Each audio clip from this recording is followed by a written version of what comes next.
Good evening. I'd like to call to order the Lakewood City Council study session in the city of Lakewood, Colorado for June 5th, 2017, 7 p.m. in council chambers. Will the clerk please call the roll? Paul? Here. Coop? Here. Wickman? Gutwein? Here. Franks? Here. Harrison? Here. Royball? Here. Vincent? Here. Abel? Here. Johnson? Here. Shakti? Here. You have a quorum. Thank you very much. Welcome to everybody who came out tonight. Appreciate you taking the time out of your beautiful summer evening to come hang out with us in council chambers. Just a quick note of personal privilege before we start. I'd like to wish our council president, Pete Roybal, a happy birthday. And his birthday wish is that we're done by 8.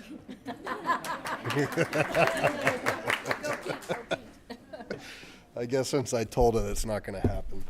So tonight we are here. We're going to have a follow-up presentation regarding concerns existing to parking, something that we've had conversations about in the past, and this is council's real first study session to start to look at the issues and try to get a better understanding and look for a path forward. Not necessarily finding a solution tonight, but beginning those conversations, I think, is the hopeful outcome. So with that, I will open public comment, and for those of you who are not familiar with public comment at a study session, it is relative only to the presentation or topic at hand, which is parking. If you'd like to come back on the second and fourth Mondays, we have public comment on anything you'd like to talk about. And I mean anything. So with that said, let's see here. Okay, Diane Duffy, you are first.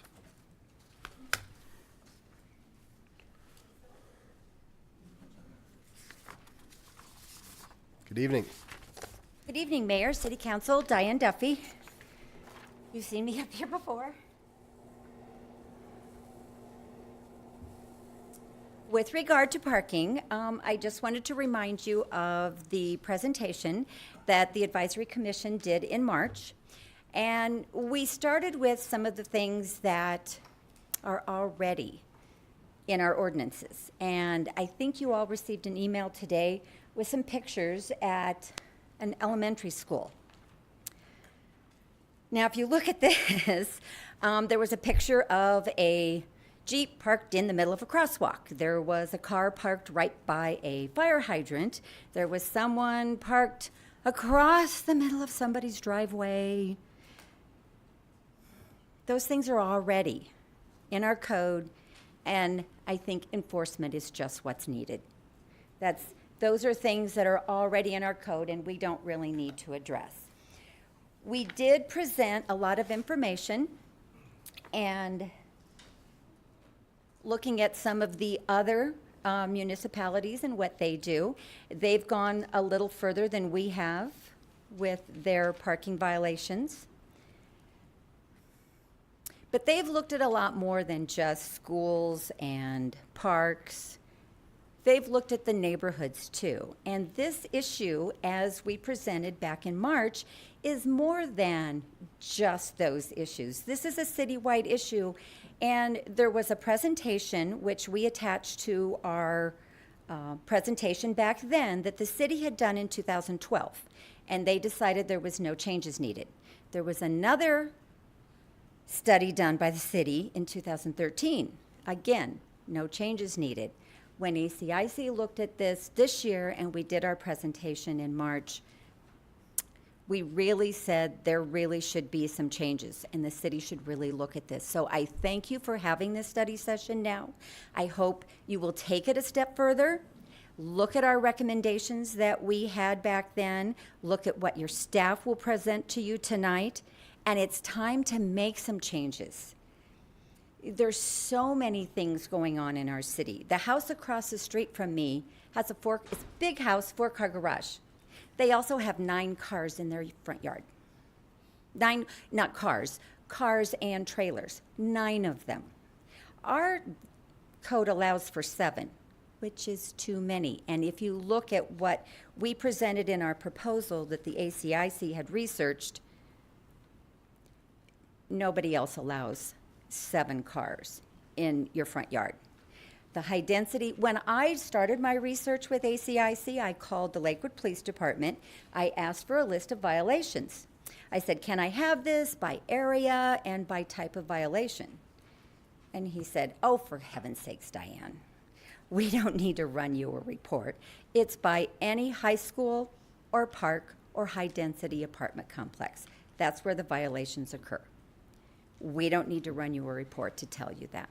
So thank you for looking at this tonight. There's a lot of issues on the table, and I'm sure you'll take a good look at all of them. Thank you. Great, thank you. So, and not that you went over, but I forgot to mention that 3 minutes, yes. So for those of you who may not be familiar, the little light up here will go green. When 2.5 minutes is up, it'll glow yellow or orange, and when your time's up, red, and we'll politely wrap you up, if we could. Tracy Bowen.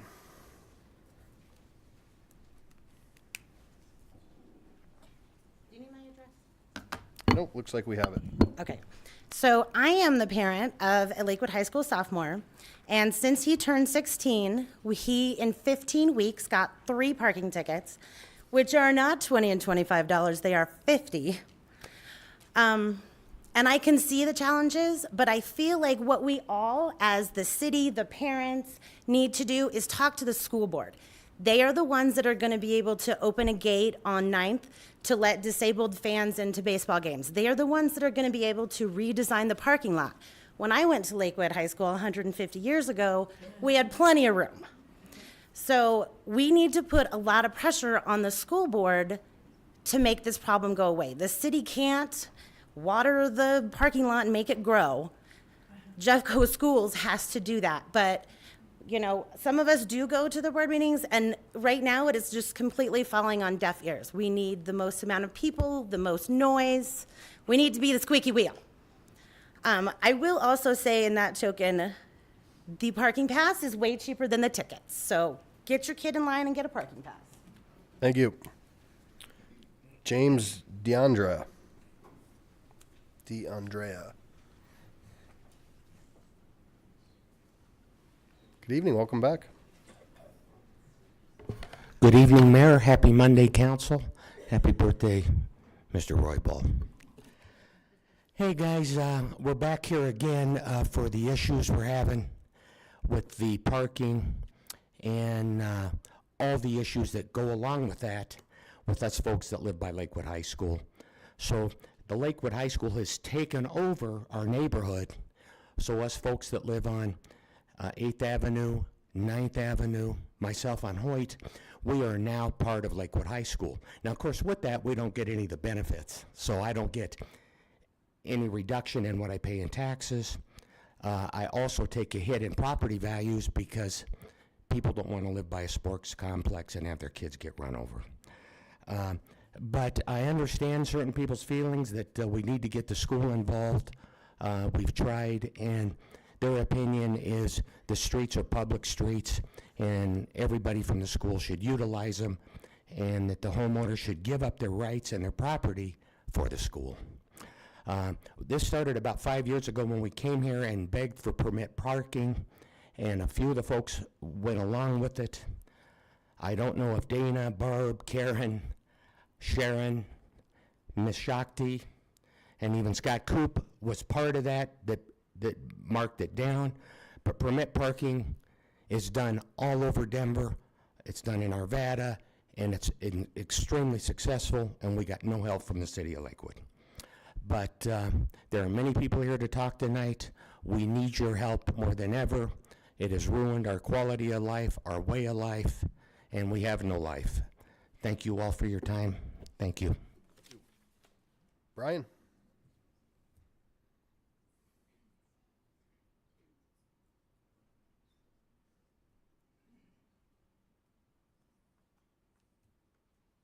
Good evening.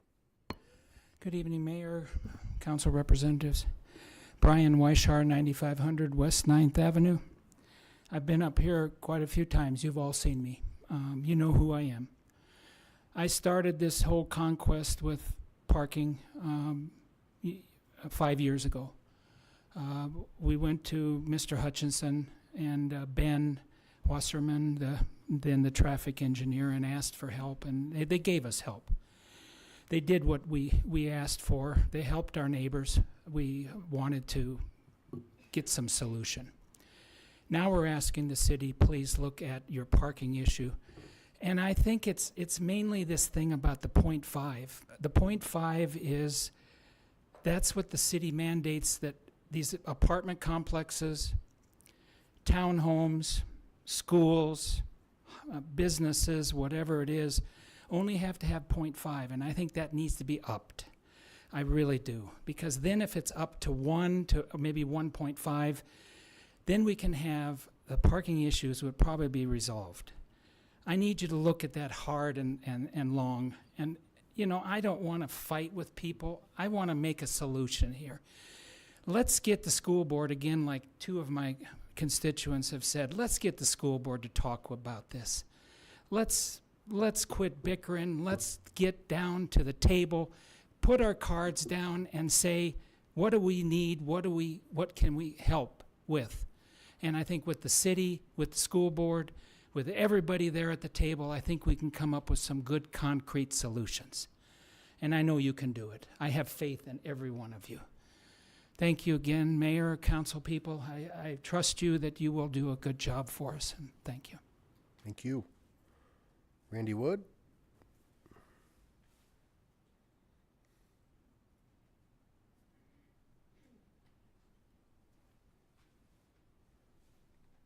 Good evening, welcome. Mayor and council members, my wife and I, we recently purchased a property at 955 Independence, so Independence in 9th Avenue. I'm sure you're all very familiar with that. It's been vacant for years, and we're doing our very best to get it back to where it's very respectable so that property values are good, et cetera.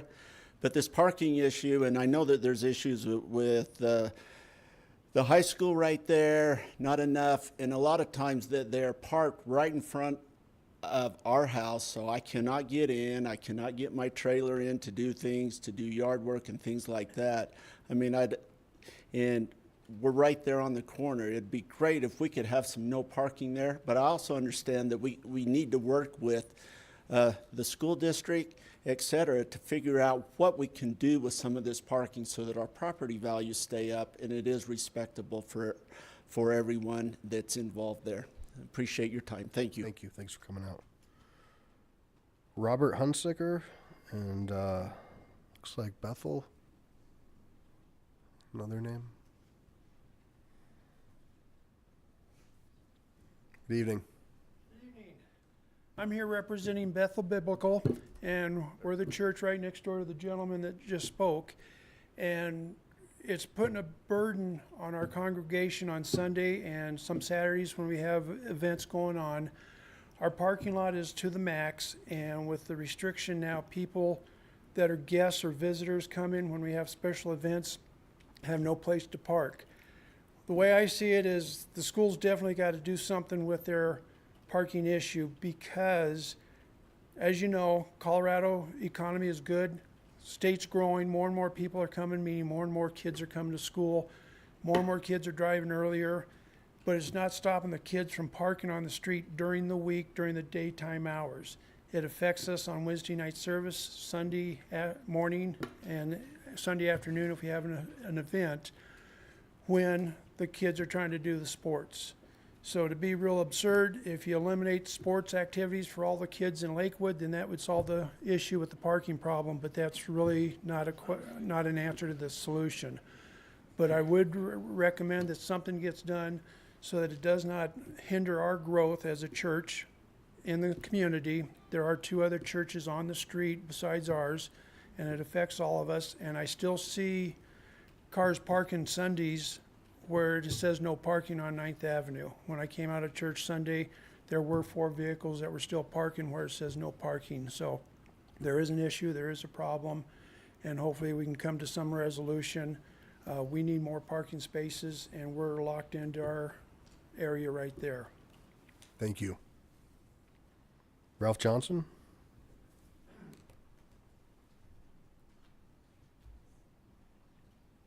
Mr. Johnson? Okay. We'll go to Alan Heald.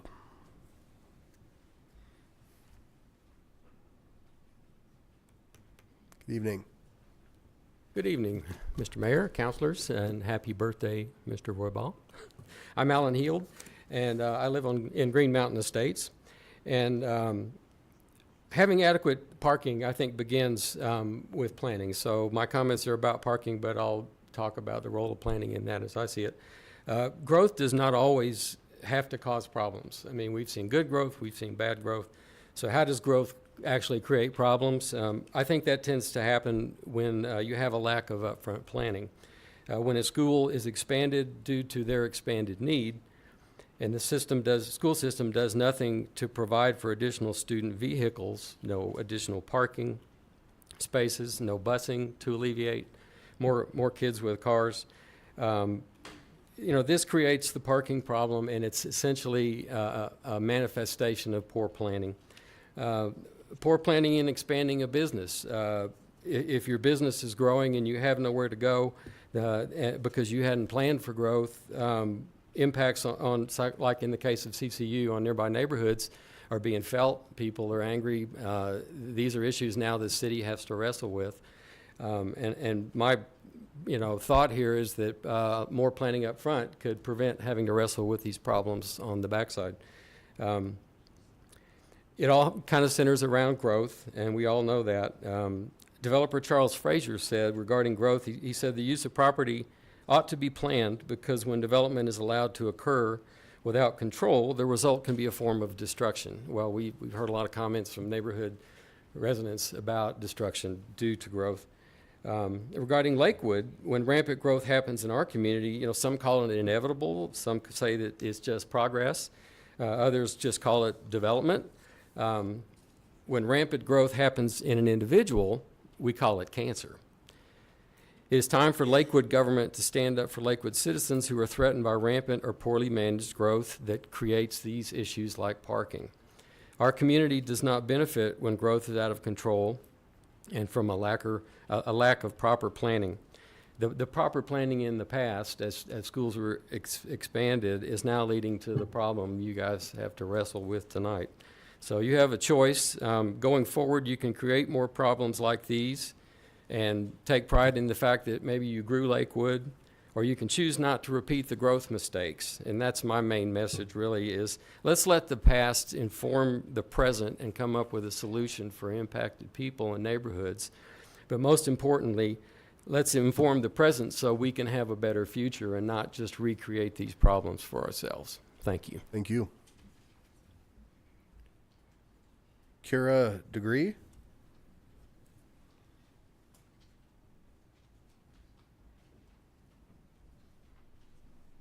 Good evening.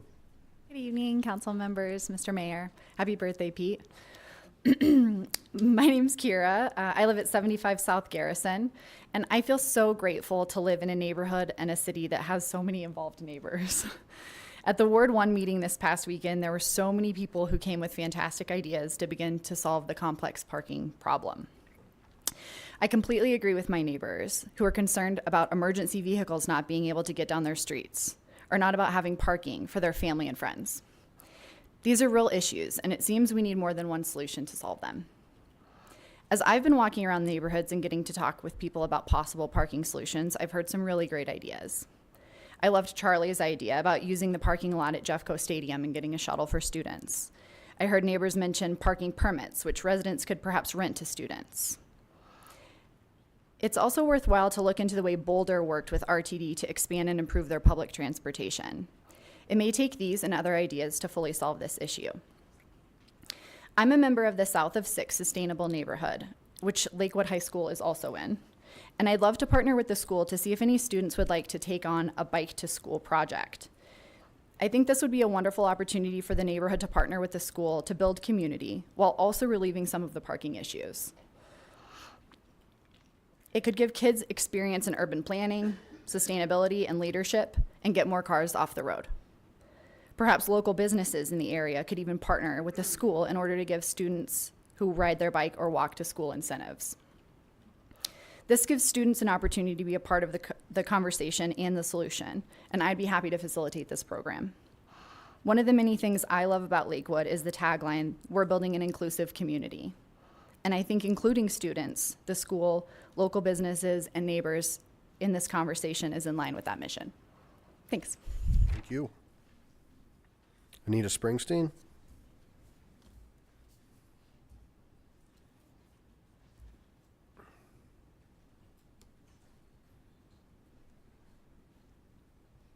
Good evening. Good evening. My name is Anita Springsteen. I'm speaking regarding group homes of 12 or more in residential neighborhoods, which is really the equivalent of multifamily spillover into single-family neighborhoods. In the 12-person group home across the street from me for memory care, people constantly park in front of my house, even when the group home's driveway and frontage is empty. They have at least 50 cars coming and going in a day, as well as emergency services. My elderly parents, who have recently had a stroke and cancer, are prevented from parking in a safe place in front of my house as a result. People constantly park in front of my mailbox. A group home staffer's boyfriend almost backed into my 5-year-old getting mail out of the mailbox a month ago. People trample my grass and plants due to the fact that we have no sidewalks. The group home's lawn service has blocked my elderly neighborhood's access to oxygen delivery. Because it's a home business, parking should be confined by city ordinance 17.4.3.1 M.7, confining parking to street frontage and driveway. But the police have refused to enforce this ordinance. So I think this is really a citywide problem with regard to higher density, and we ask for your help with this. Thank you. Thank you. Ruth Larkin?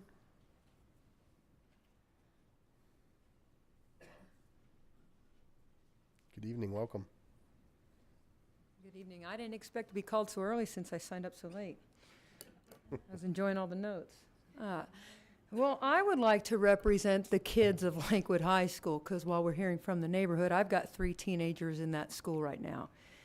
I'm fortunate that next year all 3 get a parking pass, so they will not be bothering any neighbors. Their cars will be on the school parking grounds. However, I feel a couple things that need to be represented here too. I was a Title IX advantagee in my day, and I'm 55. I was one of the first women in the United States to play on a boys basketball team in the 70s. And we have had to expand those fields to allow girls to play. It's been suggested several times that we just wipe out our fields and put parking lots back in. I want people to understand Lakewood High School is a absolute top-notch school. For any neighbor that feels like that school is devaluing your property, I think you need to look further into the facts, because it's one of the top schools in the state and in the nation. Our IB program is internationally recognized. Our students are monumentally kind and good people, and of course, yes, with the student population we have some problems. But I hate to keep putting it back to the kids not ever getting represented. Honestly, I tried to get my kids to come here, but they've been hearing us talk about how these meetings go, and they do not have any desire to come here. They don't pay taxes. They are about to vote. I've got one getting ready to vote. He turns 18 next month. So they are engaging in the civil topic of this issue. But we do have Title IX. We need the fields. I agree with the gentleman who said poor planning. We got a real problem. We got a top-notch school with very little public transportation access. I think Dan Bach, who spoke Saturday, said we have 3 buses for 2,100 students. That's not going to get those students there. I was a parent driving 3 different kids to this school.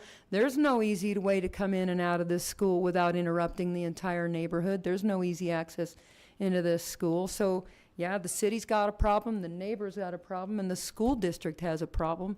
And the kids, They're just trying to get to school.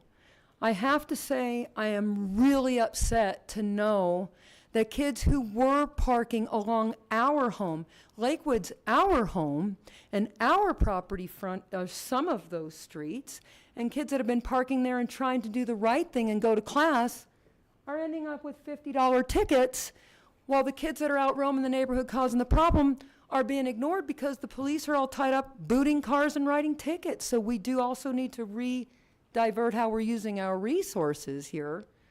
Also the ADA, we have a lot of, now my other primary concern is what's happened on 9th Avenue, because I have athletes and we access those fields. We have no way to access those fields now. The new signage that went up took all that access away from us. We have parents and grandparents and visitors to the school that can't even come along there without the police in force, which is a horrible representation for our school and our community, and now having to be out there. And yes, there are people that have absolutely ignored the other side of the street and are parking illegally and should be ticketed and should be towed and should be doing all those things. But we've lost our sidewalk adjacent to our school property. Okay, so I don't know that that is completely fair. The city with poor planning, you've got 3 churches, a school, sports fields, Kipling. It's all happening on 9th Avenue. Who allowed all this to go on? I don't know. But the school would like to work with the community. I hope the community would like to work with the school. We've got great kids, and anybody that thinks that their property values have gone down has not opened that new assessment. Thank you. Thank you, Ms. Larkin. I have Gail Hayden and then Jeff.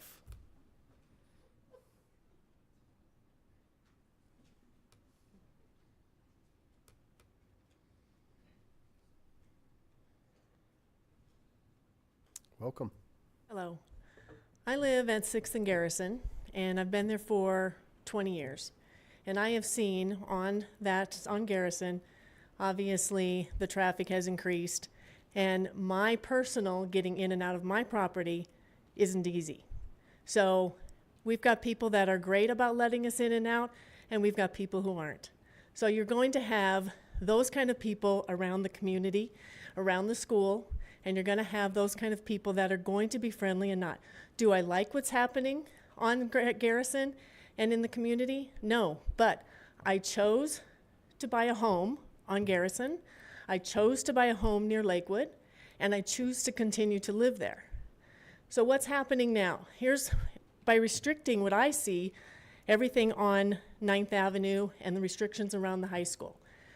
Here's what I'm seeing and I'm experiencing myself. Right across from me is the Garrison Park, the complex. Kids are now parking at the complex. Kids are now coming to my house asking if they could access through my yard to get to school.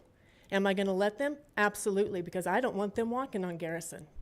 So if you think by restricting things around the high school that this is going to eliminate the problem, this is going to make everybody happy, it's not. Everybody should be concerned. East of Garrison, those are the families now and the households that are also going to be affected because the parking is going to be moving out. So you've got all these people, you've got all these restrictions, and now you're going to have this bigger problem, and it's not just right around Lakewood, it's going to be moving east as well.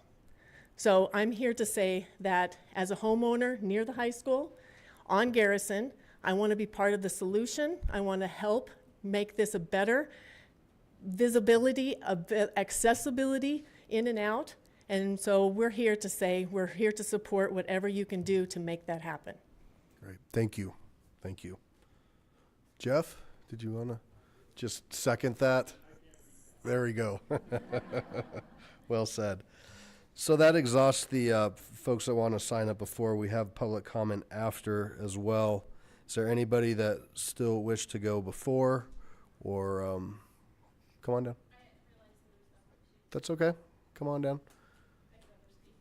Are you on one of the sheets? I think I signed up. It said sheet 1 on the bottom. My name's Kim Wilson. Yep, there you are. I got you. And I am a parent of a current student at Lakewood and one that has recently graduated, not this year, but last year. And I have witnessed a lot of problems around the school over the years with traffic and such, and I think that neighborhoods around schools, parks, community centers, popular restaurants, the neighborhood gathering, family gathering house, wherever, you're going to have parking issues all throughout the city. I think part of this is due to the huge growth that our state is seeing. And so I think there's several variables to consider when we look at parking. And I implore you to carefully consider how any actions you make for parking will translate to other areas of the city, and also the consequences to the immediate community of that area. In particular, the restrictions along 9th, I wasn't aware until the school sent out a letter with Lakewood's header on it, and a couple of days later, those signs went up along 9th that said no stopping, no standing, no parking. And the consequence of those signs are that grandparents or people that are not obviously able to move across the uneven terrain of the soccer field, and it is a soccer field there, it's not fields available for parking lots, they can't get access to the baseball field there. I know for a fact, my son played baseball, and the school district spent a lot of money making those fields accessible for handicap accessible. They put a sidewalk over to 9th Street, and it's a short walk from the street over there, but those signs do not even allow me to stop and drop off my 83-year-old mother-in-law to watch her grandson's baseball game.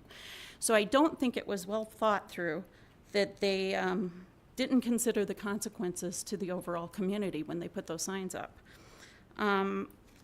The other thing I've noticed over the years, I think there is a real need for enforcement. Somebody said that earlier. I see a lot of abhorrent behavior, driving, parking in the neighborhoods when it's time to pick up kids in the afternoon.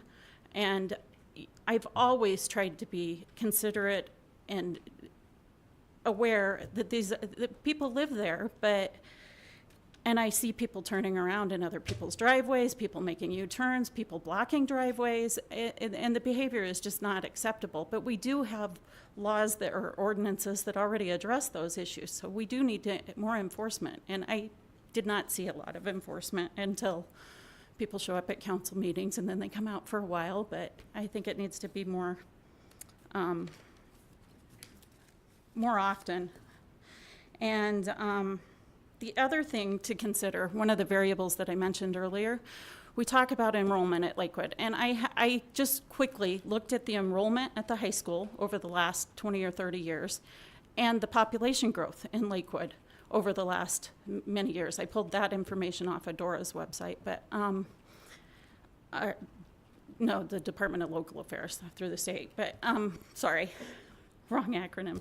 But anyway, I don't think the enrollment at Lakewood is out of line with the population growth in the city itself, or the state for that matter. And there's not a button that we can push to dial back the population to 1980. I would love to be able to drive up and down Kipling or I-25 or anywhere with the traffic that we had 30 years ago, but we can't.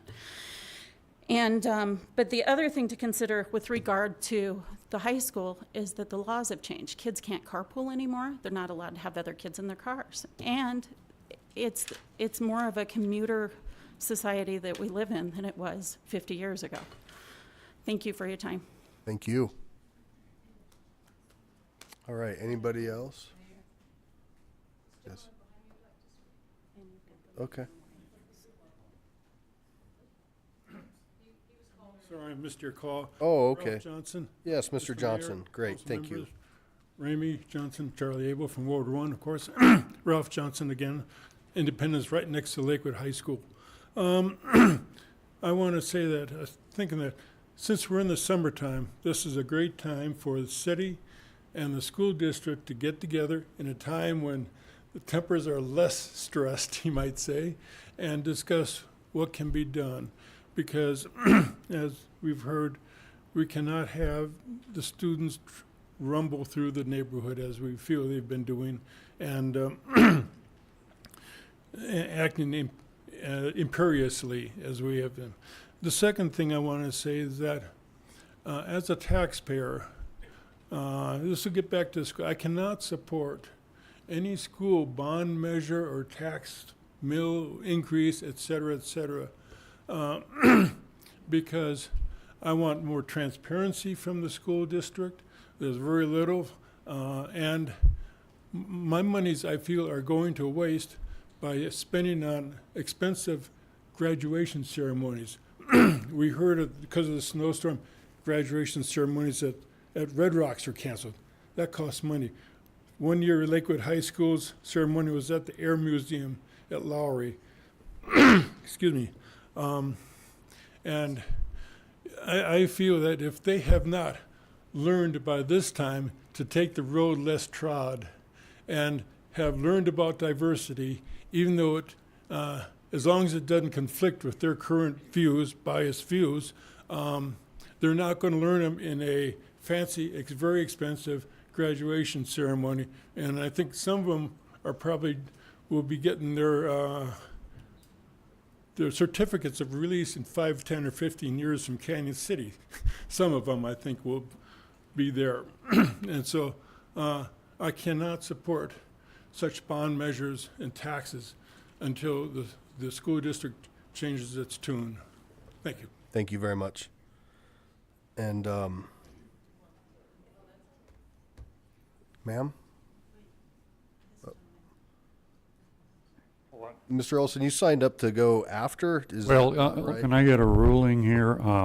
There's 8 of us, so that would be 24 minutes. I'm not sure that we signed up for after, but maybe we'd be better before. But what we'd like to do, instead of taking 24 minutes, take half that time, and there's a PowerPoint, very visual, about the parking problems in our neighborhood. So we'd like to do the 12-minute PowerPoint rather than 8 of us doing 3-minute presentations. But it's up to you as to Sure. whether you want to take 12 minutes or 24 minutes. And if we can do the 12 minutes, we'll do it. We'd request that we do it before or do it now. Otherwise, we'll wait and do the 24 minutes afterwards. Can you do it in 10? Sure. How about 8? 8 minutes would be great. And while you're getting ready, I'll have this young lady come down, please.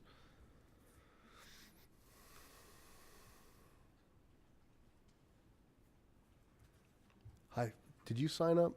I didn't get to. I was Okay. a few minutes late, and she was taking the sheets. Perfect. If you just want to let the clerk know on your way back, your name and address would be great.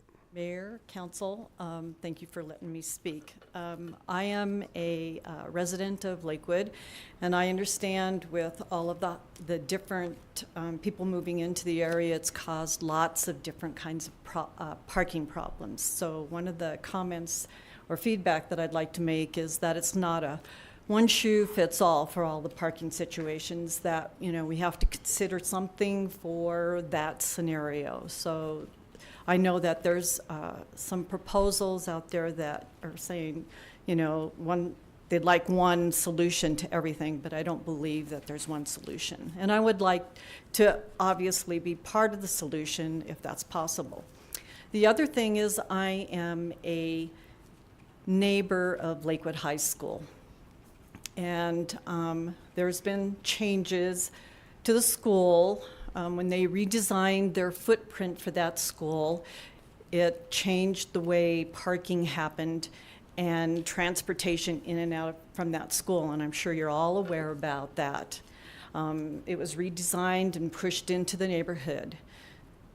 And there have been other people that have talked about that. And the parking, we've got restricted parking, and we're all aware of that. And I want to say that I live on 9th Avenue, and I appreciate everything that's happened along that way. And I know that there was a current change this last couple of weeks, which I believe made it safer on 9th Avenue. We get traffic from the school, we get traffic from Kipling to Garrison because we're a cut-through street, so we get a lot of traffic during rush hour in the morning and afternoon, in addition to the students. The parking with the students, I think, is improved, but it's in my area, so it's pushed it out, so now other neighbors have other problems. With the restriction on 9th Avenue, it's changed for the weekends. We had lots of people ignoring the no parking or the restricted parking. We had people parking in the intersection. You couldn't see the stop signs. People not familiar with that neighborhood would come through, and I seen them whiz right through that intersection because there was always so much parking in there that they didn't see the signs. So I really think that's a safety issue. Now, as far as the school district working with us as neighbors, I think they have a responsibility to be part of the solution. They have a school that's designed for 1,545 students. Today, there are 2,100 students in that school. Let's do some math here. That's almost approximately 1,000 cars within 3 or 4 streets, every morning and every afternoon. I personally have had to knock on windows to ask people to move out of my driveway so I can get out. I've been courteous. I think that's part of my living around the school, and I'm okay with that morning and afternoon thing. The school doesn't let that drop off and pick up happen on their property anymore in certain areas because it causes too much congestion on their property. I believe that the neighborhood needs to work with the school district, and I would like to see the school district work with us. Great. Thank you very much. All right, Mr. Olson.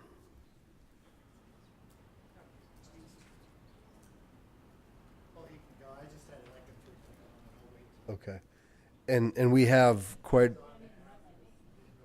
that's all right. We can keep going and make sure folks that want to speak before will have that opportunity, if that's cool. What was your name? All right, Mr. Coughlin, I see you. Mr. Olson, did all your folks sign up to speak? Yes, the first 8 on that sheet are Okay. us. So, welcome. And so I'll put Raise your hand. check marks by your names. All right, perfect. So that's Pam and David and Liz and Shirley and Bill and Dick. Did I forget somebody? Regina, all right. Well, beautiful. And then, ironically, George, you are next on the list, so it all worked out. Mr. Olson, go ahead. Okay, thank you. I'm Charles Olson, 5852 West Pacific Circle. That's in a development called Lakewood Estates. And I want to start by saying this has nothing to do with any schools.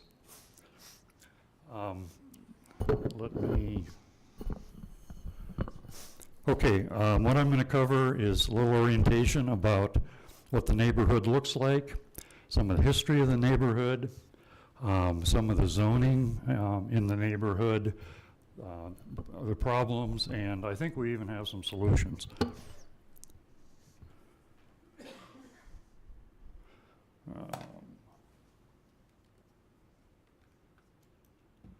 Whoops. That one can be kind of tricky. Do you want to? Well, there should be. She's got the magic touch.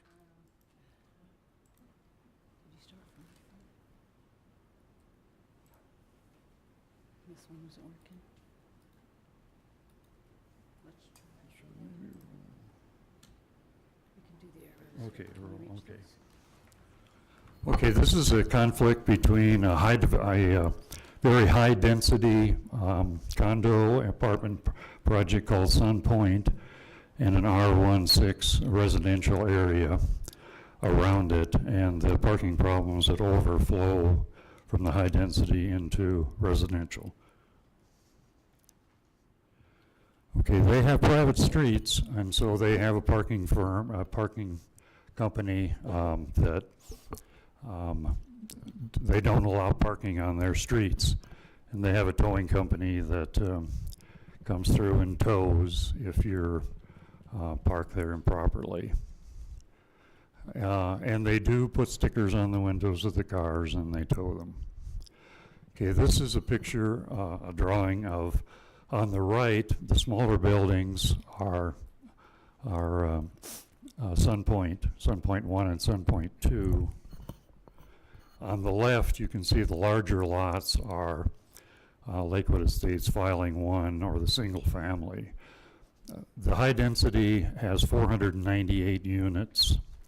And if you look at this road that goes around here, I'll refer that as the ring road. Out in here are the residential units. You can see that one of these 12-unit apartment buildings is about the same size as one lot in our neighborhood. We're all at least 6,000 square feet. Most of us are 9,000 or 10,000 square feet or quarter-acre properties. Okay, a few comments about that same map.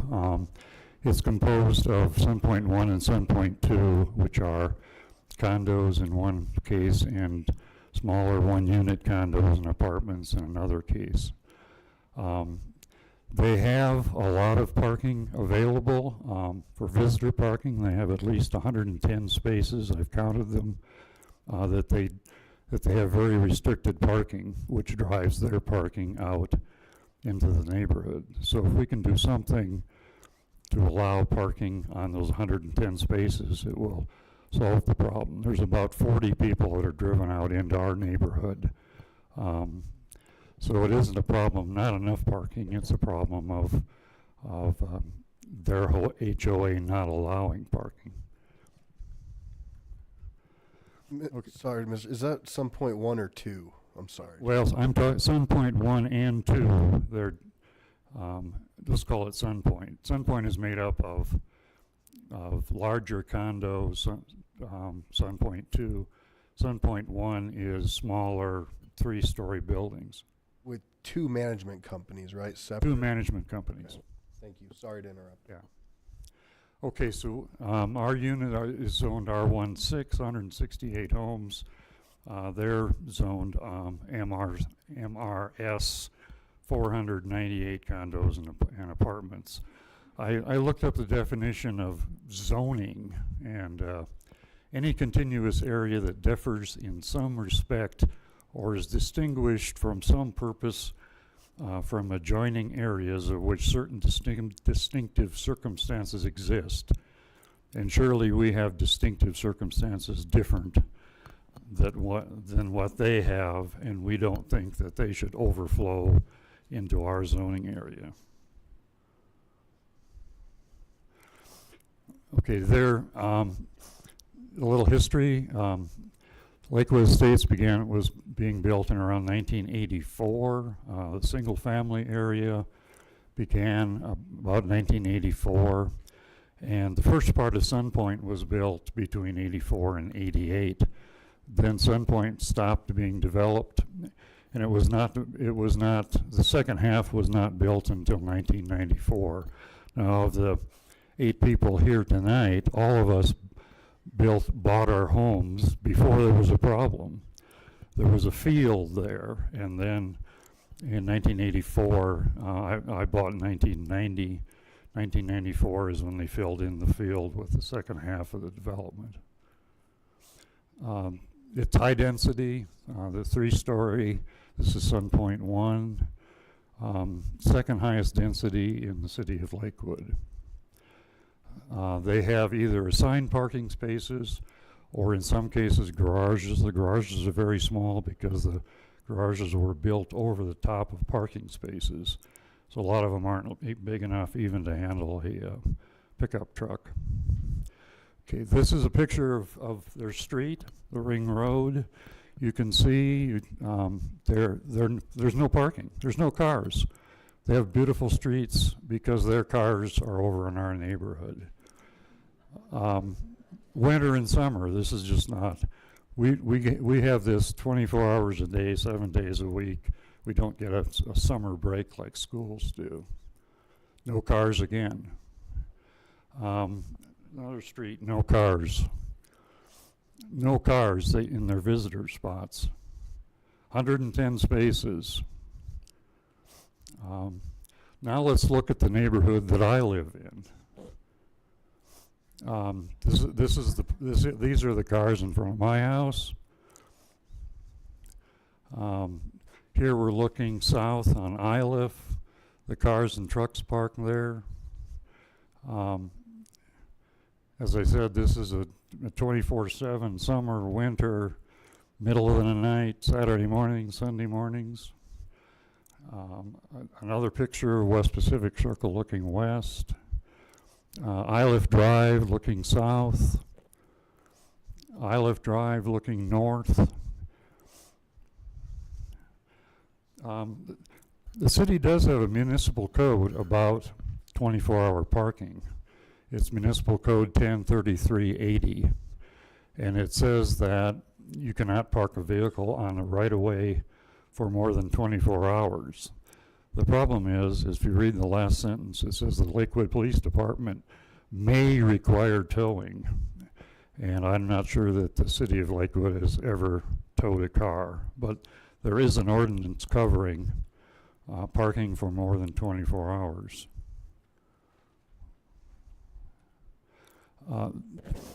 Not only do they park there, but there's a lot of just storage where they park and leave it for weeks, or even I've got one. This guy was parked there for 12 years. He finally moved. But there's another truck, Nelson Concrete or something, that's replaced him. They park in front of mailboxes. It's a federal offense to park in front of a mailbox, but fortunately our mailman usually doesn't give tickets, and we do get our mail. We have commercial trucks parked there. Since there's no room really in their own area for larger vehicles. This is a problem the city needs to deal with too. This street there's not been street sweeping on this street since 1984. Over 25 years that they have not been able to sweep the street. At least Denver puts up signs when they want to do street sweeping. This car is parked there right now next to my home with garbage in the back. We get noise. My bedroom is 20 feet from the street. The other morning, when they had ice on the windshields, I had 5 cars, people out there waking me up at 6 in the morning scraping. Diesel, the diesels start up. When people lock their cars at night, it beep, their little beep, beep, beep to make sure their cars are locked. We have parking in front of our driveways. Of course, here we can call the police and get rid of it. We have parking in front of the fire hydrants. We can call the police. We have parking real close together. Here's one. They're parked at some point during the day, and then in the evening, around 8 or 9 o'clock, they move over and park in front of my house and the fire hydrant. Same with this guy. He parks in Sunpoint during the day. In the evening, he moves over into the single-family neighborhood. We have questioned whether we're losing property value. It's hard to show a house where, first of all, the realtor may not be able to find a place to park to show the home, but it could be devaluating our properties, although my property did go up. We've tried signs in various homes, trying to make people be aware that they're interrupting our life. Family and friends can't park. The neighbor across the street, the grandparent comes to take care of the kids, no place to park. On the right is some of their parking. The property manager over there estimates that 40% of these garages are used for storage. You can see a picture of one of them on the left. It's not a garage, it's a storage unit. Again, pictures of what the parking that is available to them that can't be used. We think our parking problem is worse than even Lakewood High School, although we think we do have a solution. So, and the police have talked to the Sunpoint managers, and I think Pete probably has talked to them. The homeowners say, why should we have parking on our streets where now we have beautiful streets, nobody's parked there, the kids can play in their streets, we'll drive all the cars into the next neighborhood. What can be done? In February, you had this proposal done, 35 pages, for solutions to some of the parking problems. And I think any of them would work. These people are renters or purchasers of these properties. So they're not going to walk 3 blocks carrying their groceries. If they can't park reasonably close to their homes, they're going to move their apartment, sell their home, and new people are not going to buy it.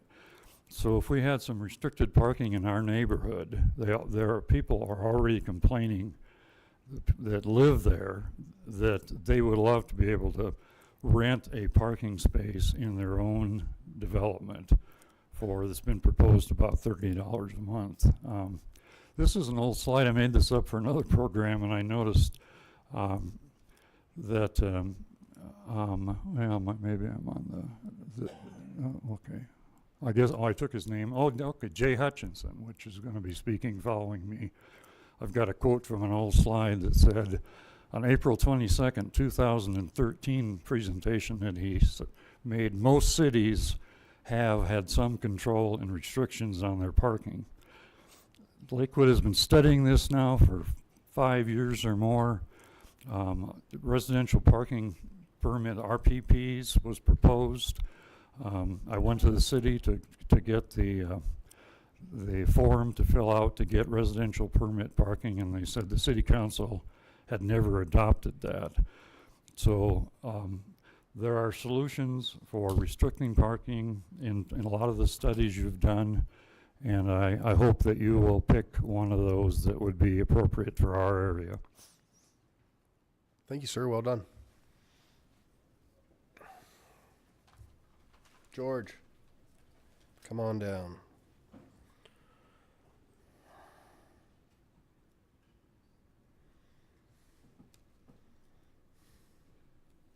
My name's George Coughlin. I'll represent my mom, who's a Lakewood resident, since I'm her power of attorney. But I also work diligently on the baseball field, and so for 10 years, we've been working on that field. When I first started working on it, the sheds were tagged, there was trash all along the streets, all of that. We've spent tens of thousands of dollars improving that facility. Much of which was done for the neighbors, planting bushes, planting trees, planting planters, doing all these things so that it was a nicer environment for all the neighbors that lived on 9th Avenue. And I will say that without a doubt that most, if not all of the parents that live at, that were with the baseball program support the restrictions in the general neighborhood. What we don't support and why we get upset is what's happened on 9th Avenue and adjacent to the baseball field. The last game my father saw before his son, the last game my dad saw of his son playing was at Lakewood High School. He was a Marine Corps veteran. He had Parkinson's and could barely get to the game, okay? We've made it so it's not ADA compliant, so that's one problem. It's not, I believe in the faith, and it's been a difficult situation for churchgoers on Sunday. We know that's a problem. And the church has been always generous and always kind to the baseball program, without a doubt, over the years. But we want to be good neighbors with the neighbors, and I support situations like if someone's being abusive to a neighbor, identify the kid, don't blame the whole program. If there's a specific child or driver or whatever, take a license number and let's report it. We'll try to help do our part to police the neighborhood too. But I also wanted to just kind of talk about Lakewood in general. It's a growing community.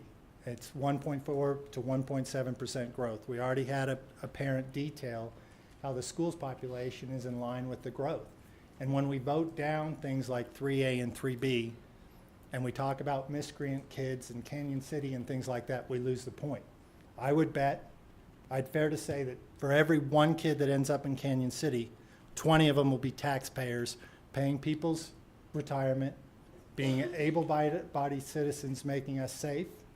35 kids from my son's graduation class, including my son, went to serve. So, and he was a baseball player. So that's kind of one of my things. I just wanted to say about generational equity. We pay things forward. We work with the young people, we work with the old people, and we do things so that we leave a legacy. And I think that school does that. And if we're falling short as a baseball program, I'd like to address that. I know that in my personal deeds at that school and with that program, I've done so. And I'll continue to do so. My kids have been out of the school for 2 years. And then we just put the planters in over on 9th Avenue. We just did that. And I'm going to continue to do that. I envision a forest down 9th Avenue. That's what I see. Now, Charlie put a proposal forward, and we're talking about mediation. And I'm kind of going, why do we need to mediate something that's simple? There does need to be residential parking for a couple spots on 9th Avenue, since it's not allowed at all on the north side. So I believe in 2 residential spots. I do believe in 2 handicap spots, and I do believe in a loading zone. But the rest of the street needs to be opened up. It's just a matter of fairness. I went by Green Mountain. They have parking on the neighborhood side of the school side of the property. I went by RV, same thing. I've sent the pictures to Charlie. RV, A West, Green Mountain, on their side, where the neighborhood school side of the property exists, they control the property. Same thing with CCU. On their side of the street, on their borders, they control the property. And I believe firmly that the neighbors have every right to control what goes on in front of their houses. And if people are doing something wrong in front of their houses, they should be ticketed. But what is in front of the school's property is the school's access. And accommodations for ADA and some residents should be made. But why do you have to go to mediation on something that is as simple as just allowing 5 spots and opening the street? Doesn't make any sense to me. It's encumbering. And last of all, I just want to say that, you know, it's a great city and a great community, and it's a great environment. And I think the school and what you do and those facilities have been built to be used. I think one of the last things that happened to me just Sunday, because I go by the field after church all the time to check on it. I saw a family taking something from the Baptist church, throwing it over the fence to play on the field. And all kinds of members of the neighborhood, they use those fields too. I see them walking the track, walking their dogs, and doing those things. So it is a partnership, but the neighbors do use the facilities of the school as well. Great, thank you. Pamela Peterson?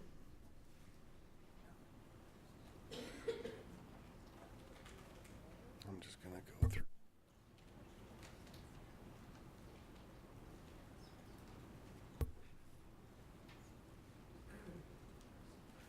Good evening, welcome. I'm here for Lakewood High School and for the baseball program, and mainly parking on 9th Avenue. My parents love to go to the games. They're elderly. They're in their late 80s and 90, and there's no parking for handicap. It's very difficult to park at the school and walk across on the grass.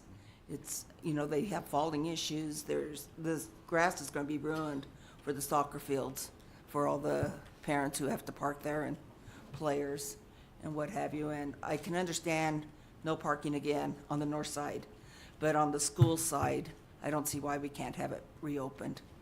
Thank you. Thank you. Greg? Mr. Larson? Do we have a Mr. Larson? Greg Larson?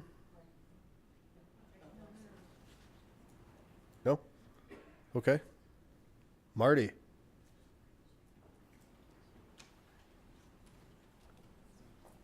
Good evening. So like many of the comments you've heard here tonight, I'm here as a Lakewood native, an LHS grad, 2 former students at Lakewood, 1 current, community neighbor, a volunteer. I'm here with many others from our Lakewood family here tonight because we see a handful of unreasonable demands getting unreasonable results around the high school. The these parking restrictions around the streets surrounding the school just don't seem to make sense, as you've heard this evening. And the situation becomes more and more absurd in the eyes of many of us as these short-term solutions get implemented. Our options are being taken away, not only to park, but literally to stop and drop our kids off at school. We're not dropping them off to go make trouble. We're dropping them off at one of the best high schools in the country. So we're here to ask you if you're willing to listen, if you're willing to be leaders, if you're willing to step forward. And we've heard you've been working on things for 5 years. Sunpoint, 5 years. This issue, 5 years.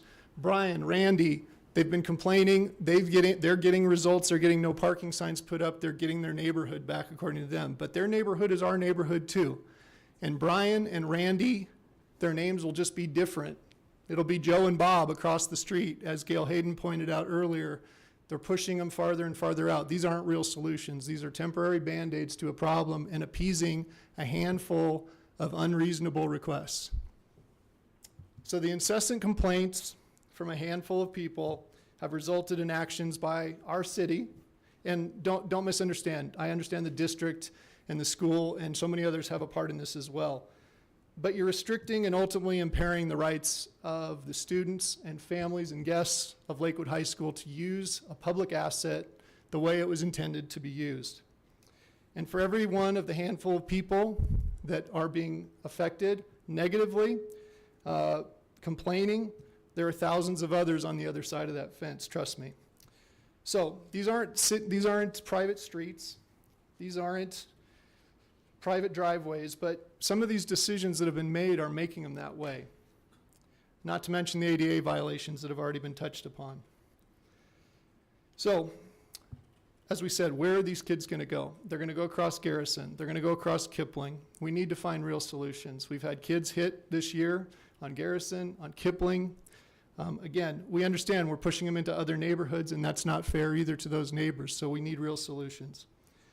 As a school, as a community, we've cooperated, we've given back over the years, and I understand there's more we can do. I understand there's problems in working with the school district, but that's what you do. You're leaders. You ran for office, and you wanted to be leaders of our city. And so 5 years later, for many of the people in this room, we're asking all of you to please be leaders. Go find solutions. Go find reasonable solutions. And at the end of the day, if we're not all that happy, and Brian and Randy aren't all that happy, and the others, then maybe we've got where we need to be. We're willing to sit down with you. Our incoming principal is in the audience tonight as well, and hopefully we'll speak later. We've got leadership. We've got people at the school that want to help. We've got community people, as you've heard from tonight. So while we appreciate the hours that you've all put into this issue, we wonder where are the results and when are we going to get there? So these issues have been going on too long. It's time, as I said, for leaders to be leaders. Don't misconstrue that statement as a threat in any way. It's a simple expectation. That's what we expect from you all. So please help us get there. We'll help you get there. We're here tonight asking that of you. Your current approach does not fit with that criteria and is not a long-term solution. Thank you. Thanks, Marty. So I have one more signed up as Jane. I can't read the last name of West 27th. All right, welcome, and then we'll go ahead and start the presentation with Mr. Hutchison next. I don't know that I can say it too much better than Marty just did as far as leadership, but I think it's important that all of you, we have selected you to represent us and not one person. We elected you to represent all of us, and I'm from Ward 1. I'm also a Lakewood High School graduate. My sister's here is a Lakewood High School graduate, and my son played baseball on that field. So as a person who has taken part in seeing that school go to a major complex that is high in its education, high in its athletic, high in all of the values that we aspire to have our future residents, and I don't think they're going to end up in Canyon City. I think they're going to be respectable citizens that are going to be ready to lead our society forward. We're misjudging, I think, our young professional or young students that are coming forward and what they're going to be able to do in the generations ahead. When we don't invest in them, then we have not invested in our future, and we have not taken what we have done from the past to get to where we are today. It is time that you all take action. So that's why I'm with Marty. Take some action for the good of the whole, not the few. And that doesn't mean you're going to make everybody happy. You're not going to make everybody happy. But when you take for the good of the whole versus the good of a few, then in the long run, things can go better for everybody. And we are a community. Lakewood High School is an asset. Schools, churches, libraries, all of those properties are assets to why we live here in Lakewood. So please take more pride in our community and take some action that will be good for all of us so that we can all be better and move this young generation forward in a way that is going to be positive for the long term. Thank you very much. Mr. Hutchison, while you're getting ready, Mr. Abel, did you have a question or? I just wanted to make a disclaimer. I was given credit for an idea that came from elsewhere. Newt Vaughn and Bernie Bartels had suggested that the Jeffco Stadium be used as a drop-off or parking spot, and I certainly don't want to claim their thunder. So the idea came from them. Thank you for the disclaimer.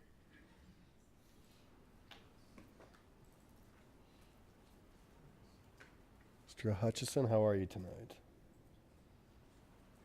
I am fine and thrilled by the comments that you've already heard. I almost could skip my entire presentation. Frankly, almost everything that's in it's been touched on. And I am grateful to all those who've talked and will continue to on this topic.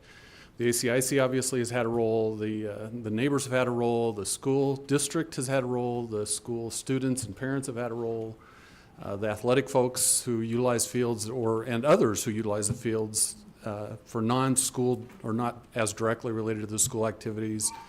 I think all of those parties have been represented on the school issues. And then you've heard also on the questions about multifamily parking that spills over into adjacent neighborhoods.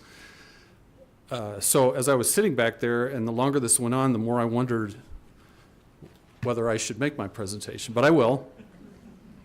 And I won't have to use nearly as many words, I suspect. And so forgive me if I don't represent in detail everybody's comments and thoughts. I'm going to try to blend this with what you've already heard so that collectively maybe it's as clear a picture as I can paint. I'm going to focus on some specific things. All, again, have been touched on. Some are related to schools, some specifically to high schools. Lakewood High School was most frequently mentioned, but some of these topics could apply to other high schools.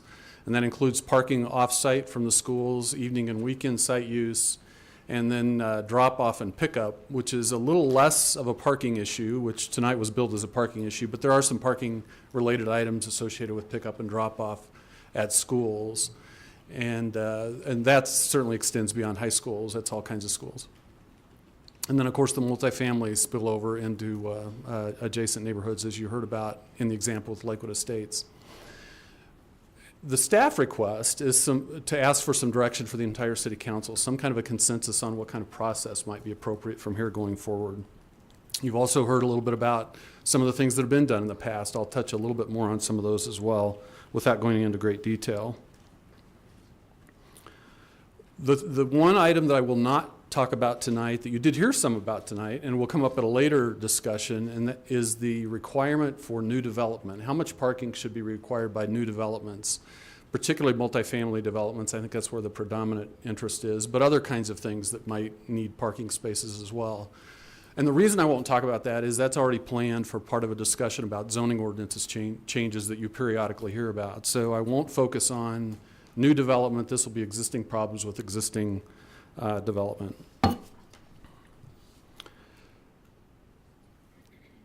Much of the student off-site parking is related to high schools, but it's not all high schools. I was interested to learn that there are some 13 different physical locations throughout Lakewood where the Jefferson County School District educates high school students. There are 4 major high schools, but there are 13 different locations, and I will touch on the 4 major high schools without going into detail. And there are some private schools. Colorado Christian, Denver Christian schools both have high school related traffic and students as well. So the topic of schools is much broader than the parking issues that we've heard about. So, and I don't want to paint all the schools with the same brush.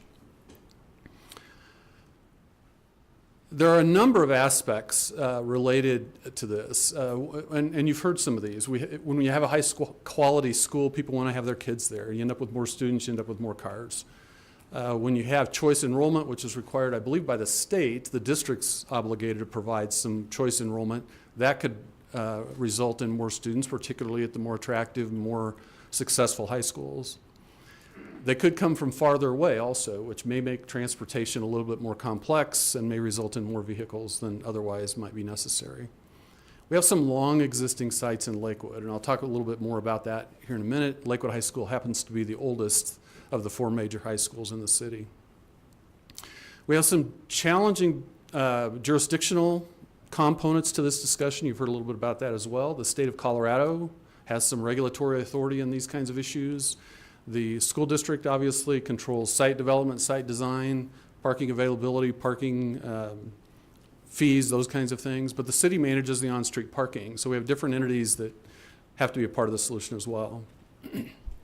You also heard that young drivers are restricted. This hasn't always been the case. It's a relatively, well, I won't try to guess when it was, I don't remember. But it's a state law that requires that students, when they first get their license, have no passengers, then they can have 1 and then 2. And the result, of course, is a little less opportunity for carpooling.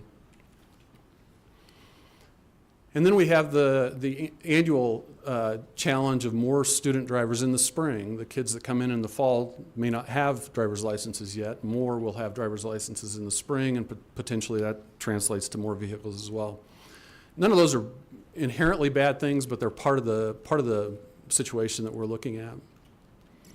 The school district does take some actions, obviously. One is that even though the state law doesn't require them to follow our site development criteria, they always look at those. And I've talked with them about that, and they don't merely ignore those things. They realize that we've given it some thought as well. They do have a parking fee, and I think that exists at all the high schools. I'm not sure. I know it exists at Lakewood High School. But they also try to optimize the use of the parking lot by providing more parking permits than there are parking spaces, because the kids aren't there all day long every day from opening a school to close a school. So by allowing more kids to have parking permits, they can optimize the use of the school parking lot. There's a bus fee. On the other side, the school district's not required to provide public transportation. Jefferson County School District does. I'll talk a little bit more about how effective that is here in a minute. Then we have the public streets that the city has responsibility for, and I'm going to show a few pictures here. This is the north side of Lakewood High School. This is looking generally to the east. The fields are behind the chain link fences on the other side of the cars, and it is the frontage of the Lakewood High School School District property where the parking is occurring there. This is a street in the neighborhood that is not the only type of street, but it's typical of many of the streets in the neighborhood. This happens to be 9th Avenue, but there are other streets that I'll show you on a map in a minute that are very similar to this, where they're a little bit wider than some streets. They have sidewalks on both sides, and we took this picture because there was a vehicle parked on both sides, and 2 vehicles can travel through this area, even with the parked cars. This street also is within a couple of blocks of Lakewood High School. There is no sidewalk for anybody to use. It's a narrower pavement than the one you saw in the preceding picture. It's difficult to see because of the shadows here, but the vehicles on the sides are all parked legally. They're all parked 100% on the asphalt. They're on the pavement, so they're not destroying people's front yards or other property. But it does get tight. The trash truck made it through, but it was tight. Now, the other important or relevant, I think, point here when you begin to look at solutions is that this is not an unusual street in Lakewood. Particularly from Mississippi north, there are streets all over town that are like this. They're narrower, they don't have sidewalks, and they work generally pretty well as long as they aren't both lined on both sides continuously with cars, because people will pull out of the way and let somebody by. People generally are pretty accommodating of each other. So some of the considerations related to public streets that I just wanted to mention is that, as you've heard tonight, there are some places where it's illegal to park, and enforcement does occur. It's not instantaneous, but it does occur. There are local streets that are wider with sidewalks, narrower without sidewalks. And then there are collector and arterial streets. You heard a little bit about Garrison and Kipling near Lakewood High School. They are higher speed, higher volume streets, less interest in having students or any other pedestrians, frankly, going across those streets rather than along the local streets. And one thing that may not have been mentioned yet is that property owners generally are responsible for their property up to the street. The edge of the street might be defined by a sidewalk, it might be defined by a curb, it might be defined by an edge of asphalt. So when people don't park on the pavement, they often are interfering with areas where the resident or the business owner or the church is responsible to maintain the grass or the landscaping or whatever else goes clear out to the edge of the pavement. Sometimes that kind of thing can also interfere with drainage along some of these streets, and then the city will try to help with that as well. Now I want to turn to the four largest high schools in Lakewood. And I'm going to run through a similar set of slides for each of the four, and there'll be way too much data on them. But when I get to the end, I will do one slide which will kind of summarize and compare the four. So hopefully you won't feel obligated to try to remember all the details of each of the four. So just as general background information, I'm going to do these in chronological order. Lakewood High School opened almost 60 years ago. It's on a 28-acre site. Generally, in today's world, the school district would like to have about 40 acres for a high school. So we are constrained by, in the most broadest collective sense that I can express it, are constrained by an existing condition. There's about 2,000 students there today. And just doing the math with the number of parking spaces that are on site, that equates to about 3.6 students per on-site parking space. You'll see the comparison as we go forward. Not many students use buses at Lakewood High School. They're not obligated to, the school district's not obligated to provide them, but the school district does have a program that allows for busing. And here's 20 years of the census, the student census at Lakewood High School. The specific numbers are not particularly important. It has experienced some growth. That would be expected from a school that's got the reputation it does. And it's pretty well leveled off at around 2,000 students over the last 5, 6, 7 years. This is an aerial photo of that area. On the right, the street that is identified as Garrison. The one on the left is Kipling. And then 6th Avenue at the bottom of the slide, and to the north is 9th Avenue. 9th Avenue, of course, is part of the school frontage and is next to the athletic fields. And you can see that this is a high school embedded in a neighborhood, as you've already heard, more so than the others that you'll see as we go forward. But to the west, it's mostly commercial. To the south, it's a split. To the east and the north, it's residential with the churches as well to the north. This slide's a little difficult to read, and my intent is not that you read all the details, but these are areas where there are existing parking restrictions. The yellow doesn't show up particularly well, especially if you're in the back of this room, but north of 8th Avenue on Holland, Hoyt and Garland, there are restrictions, as well as 9th Avenue from Garland West, and then somewhat south of 8th on Holland. The point here is that there have been a variety of things done over a fair amount of time.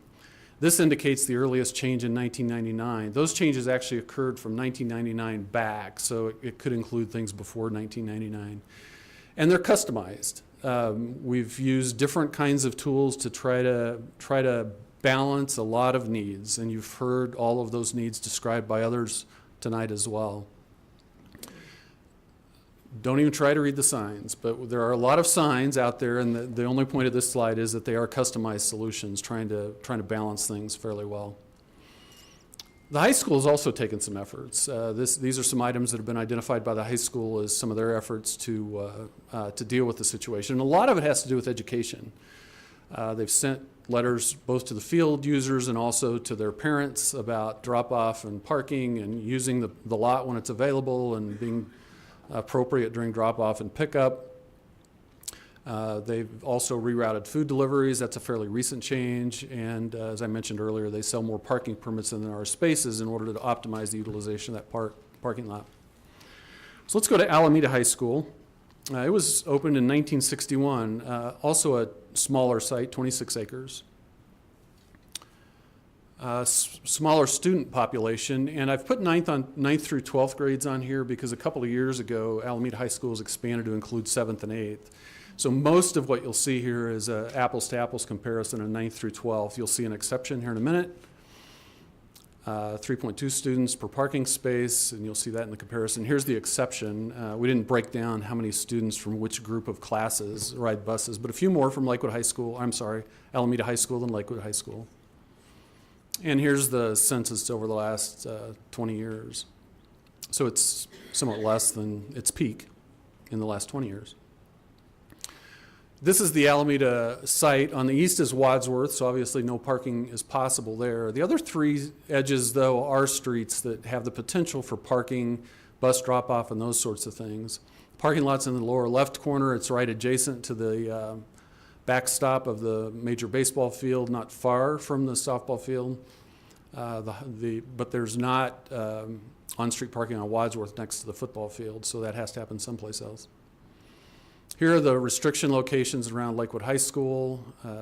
While there is allowed parking on the Louisiana frontage of the high school, rarely does that happen. That's a bit far from the school, and the kids can park on the north side of Arizona next to what is a storage facility, rental storage facility, and doesn't interfere with homeowners or churches or the other kinds of uses you've heard today. And so they tend to park closer to the school.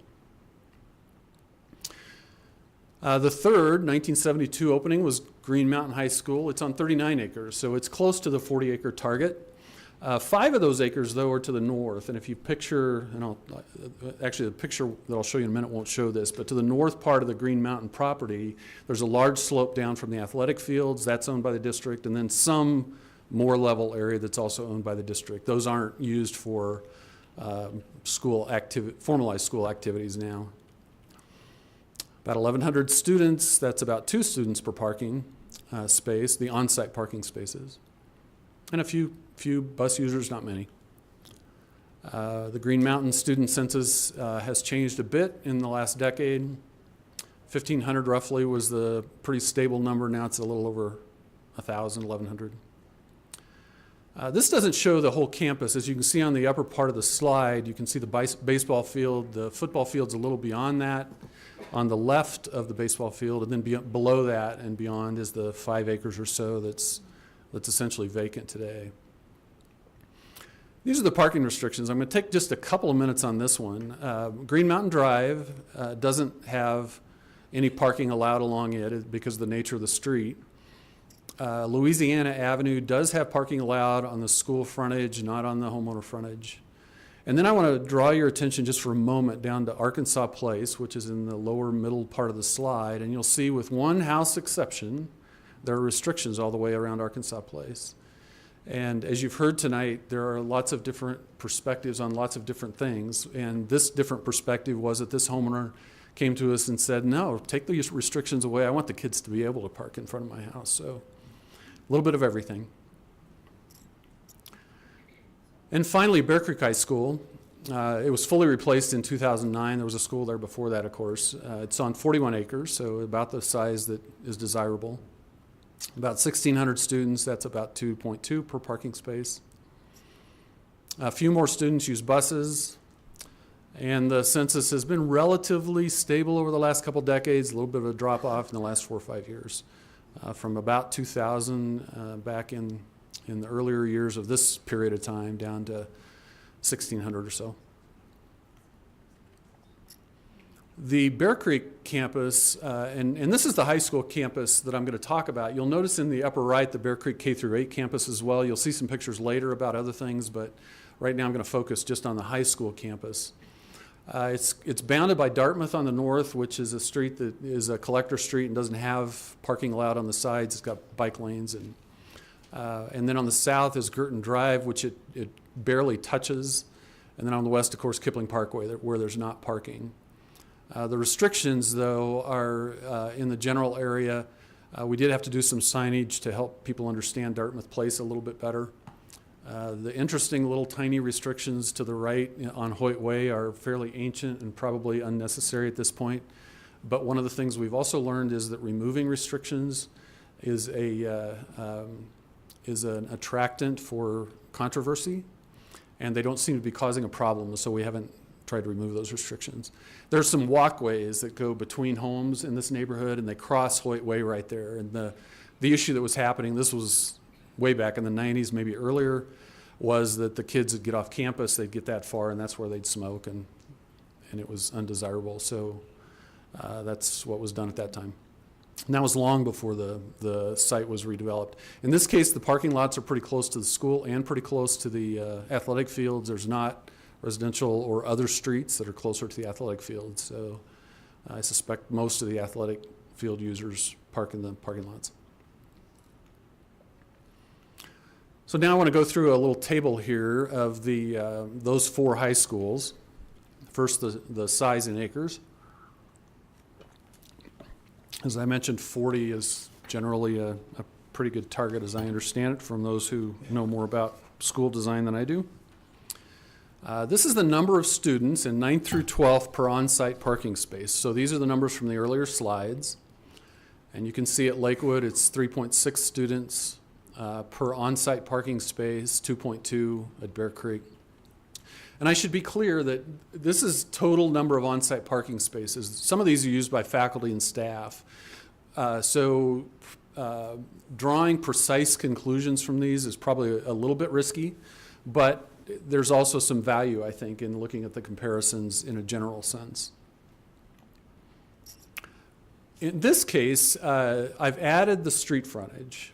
So this is the number of students per the sum of on-site parking plus the street frontage that is adjacent to the school. No street frontage adjacent to anyone else's property, just adjacent to the school district's property. So as you would guess, the numbers go down a little bit more at Lakewood, where there's more street frontage than there is, say, at Bear Creek or at Green Mountain.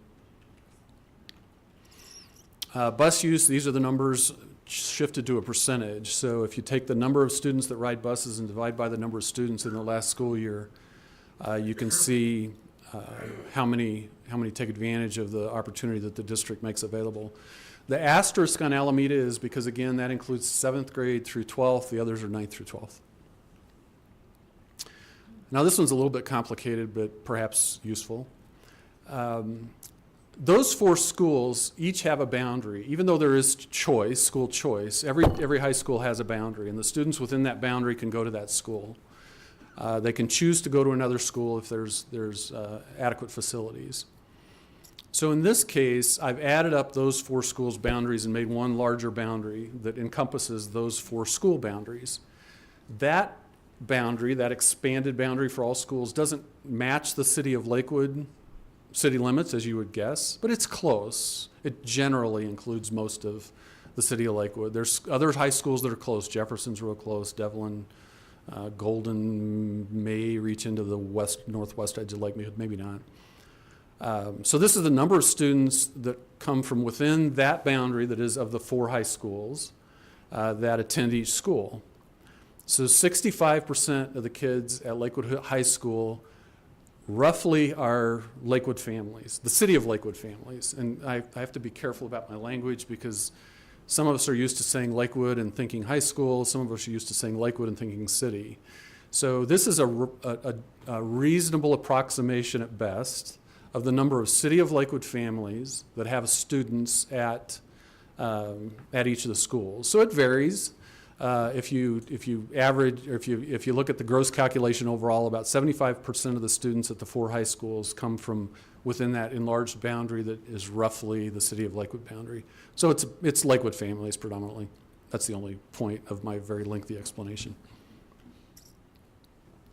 Let me shift gears from on-site and off-site parking to the weekend and evening activities.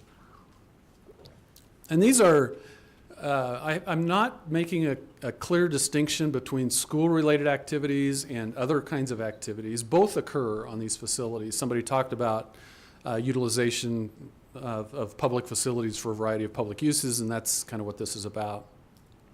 A variety of sports teams practice and play there. Those are arrangements made between the school or the school district and the sports teams.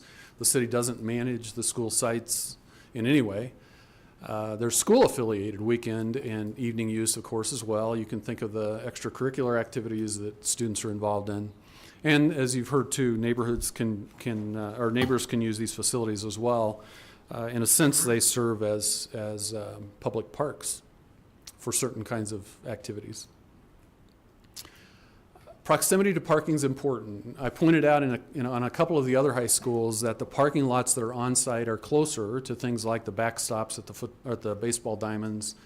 At Lakewood High School, they're not as close. Accessibility you've heard about tonight as well. Generally, that's probably a little better at the other three high schools and not as good as at the Lakewood High School for the use of the athletic fields.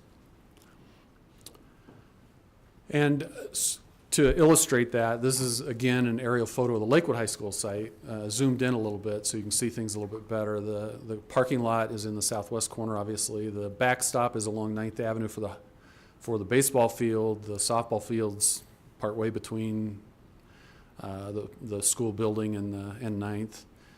You can see the track and football field pretty easily. The primary soccer field doesn't show up real well here, but it's that area to the left of the baseball field, starting at 9th Avenue and coming south. And then there's another field west of the softball diamond that, frankly, I forgot to ask anybody what it's for, but I think it's used for soccer activities as well. It's just not the full-size field, probably used for other sports and practice as well. Let me just move on to student drop-off and pickup. This seems to be necessary. The kids have to get to school and they have to leave school. And while I say that, almost wondering why I need to say it, it's a challenge, and it's a challenge that won't go away. Perhaps we can modify it and maybe make it better. The periods of time are concentrated, and it varies pretty significantly. In some cases, as little as 15 or 20 minutes in the morning, 15 or 20 minutes in the evening. That's probably a little atypical. Usually it's longer than that. Usually it's probably closer to maybe a half hour. Of course, it builds and then it's dense and congested, and then it fades. And the drop-off is different than the pickup, because when a child's being dropped off, once they're out of the car can go. To pick up, you have to assume you know when the child's going to be there and ready to be picked up, or wait. So it adds a little bit of a parking problem. Ultimately, the drivers choose the locations. My guess is, and my personal experience as a parent, although it's been a long time since I've taken kids to school, is that the older the kid, the farther away you're willing to drop them off. So if it's an elementary child, you're probably getting them as close as you can and as safe as you can and on the side of the street of the school if you can.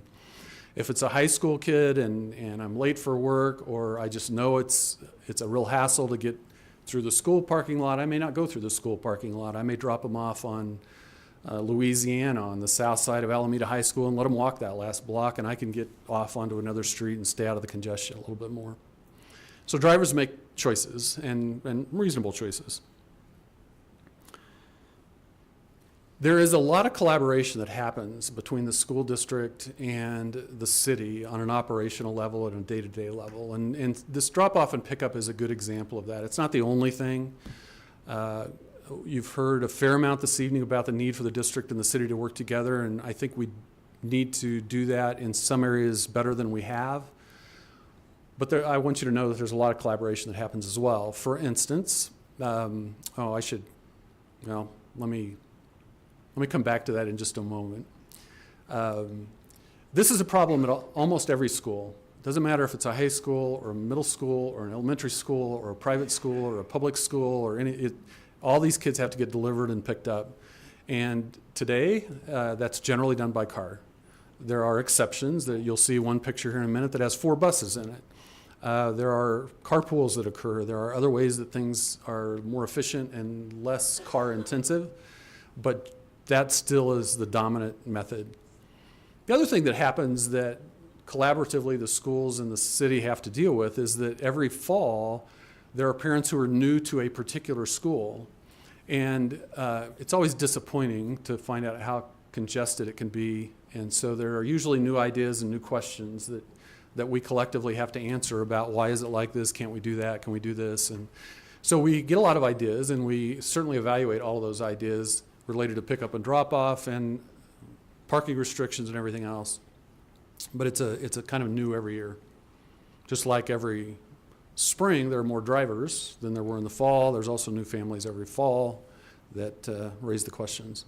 So some of the collaboration that occurs on the pickup and drop-off points, first of all, safety is primary, and so the city puts up these flasher signs, and we work with the schools to make sure that they run at the right times, and usually have to adjust that every fall. The city also puts up pedestrian crossing signals, which makes it more safer for the kids who have to cross the street, but it also adds to congestion. Traffic signals turn red, and every time they turn red, congestion gets worse because people get backed up. In this case, it's a good red, I think, on the whole. The school district will put people out in the street sometimes with some training available from the police department and with vests and the appropriate kinds of things to try to help manage the flow. When people are coming from the left and the right to go in one driveway, it helps if somebody's managing it. It's remarkable, frankly, how cooperative school parents are in this kind of a circumstance. They tend to just take turns, which technically they're not obligated to do. Here's the school bus picture that I mentioned earlier. They do take space, and they need a place to unload all those kids. This is Belmar Elementary on Garrison, and I'm looking north. So if you want to turn into the school and you're going north, you're behind this white van, and you want to turn into that driveway that you see at the left that's already full of cars. So your column of cars that wants to turn left is all stopped. Now, people who want to just drive by the school and go north, they can. They can get in that lane that's just off to the right edge of the picture, and they can just keep going. The more challenging piece is the people coming south. They want to be able to go straight through if they don't want to stop for the school, and they want to turn into the same driveway if they're coming south and want to get into Belmar Elementary. Well, they can't because it's backed up. So they try to be helpful, and as you can see in this case, they've pulled clear over to the curb while they're waiting to turn into Belmar Elementary. Those are the cars that are coming toward us in the photo. That allows the next car that wants to just drive past Belmar Elementary to go around them and partly get in the two-way left turn lane and kind of weave through and get on and not have to wait for the school traffic. Unfortunately, they've completely blocked the bike lane, which doesn't do the bicyclists any good because now the bicyclists have to pull out into more traffic and not use the facility that was created for them. And it's probably illegal to do what they do. It makes the traffic flow more efficiently, but it's probably illegal. So it's one of those additional challenges. I grabbed this picture. It happens to be near Lakewood High School where there have been issues with people using driveways for turning around, that sort of thing. And you've heard about that earlier today. That's why the orange cones are there. This is a distinction for the pickup versus the drop-off. These are cars waiting to pick kids up at the Bear Creek K-8 school on a little cul-de-sac that's fairly close to the school. So they sit there for minutes, not hours, but minutes, and then eventually pick up their kid. So a few slides to do a little bit of a summary about schools before I go on to the other topic. Generally, I think we're suffering to a large degree from the age of some facilities and some success. Suffering from success is not all bad. So let me start with the age of facilities. Lakewood High School is on a small site. It's a successful school. It's very attractive. You've heard that tonight. We have some streets around Lakewood High School that are designed to have public on-street parking. They're public streets. They are designed to be broad enough, wide enough to have parking. We also have some streets that aren't, were built at a different time and a different era with different standards, and they don't have sidewalks for the kids to walk on. They're not as wide a pavement, so things get a little tricky. So we're dealing with both the ages and the success of schools and city facilities. We also have this authority complexity where the state has a role. They decide who gets licenses, who can have another person in the car with them, who can't. They also decide that the school district decides, not the city, how many parking spaces they have to have, which is unique, by the way. Every other land use in Lakewood, the city has a regulation that can affect how many parking spaces a property owner has to have. Sometimes a maximum, sometimes a minimum, sometimes both, but they're not applicable to school districts. So the authority's complicated. The busing is not an obligation, but it is one that the school district provides. There are fees related to parking in buses, and then, oops, I'm sorry. Then we have a lot of different voices, good voices, and I was frankly quite impressed with how well articulated the circumstances were discussed tonight. Perhaps it's because school's out, I don't know, but if so, great. But I was impressed. In fact, I've identified some people that I'd like to talk to some more. So let me go on to that group of interested folks, and I don't think there's anybody on here that's new except for perhaps the last two on the list. The police department's obviously interested. They have to do the enforcement. They do enforcement. And I want to emphasize that because it's not always visible because none of us are out there all the time. And they have other duties, so they come and go. They've done a little more regular enforcement in certain areas at certain times. And that's typical management of police department kinds of things. I won't say more. I think the police chief's more capable of that. And then Public Works is interested. We've had a lot of experience in dealing with a lot of these kinds of questions. We've done some things really well, I think, in trying to manage this, and some things we probably could do better. And we have some spirited debates within Public Works about how to address some of these questions. And I could describe several where we have differences of opinion.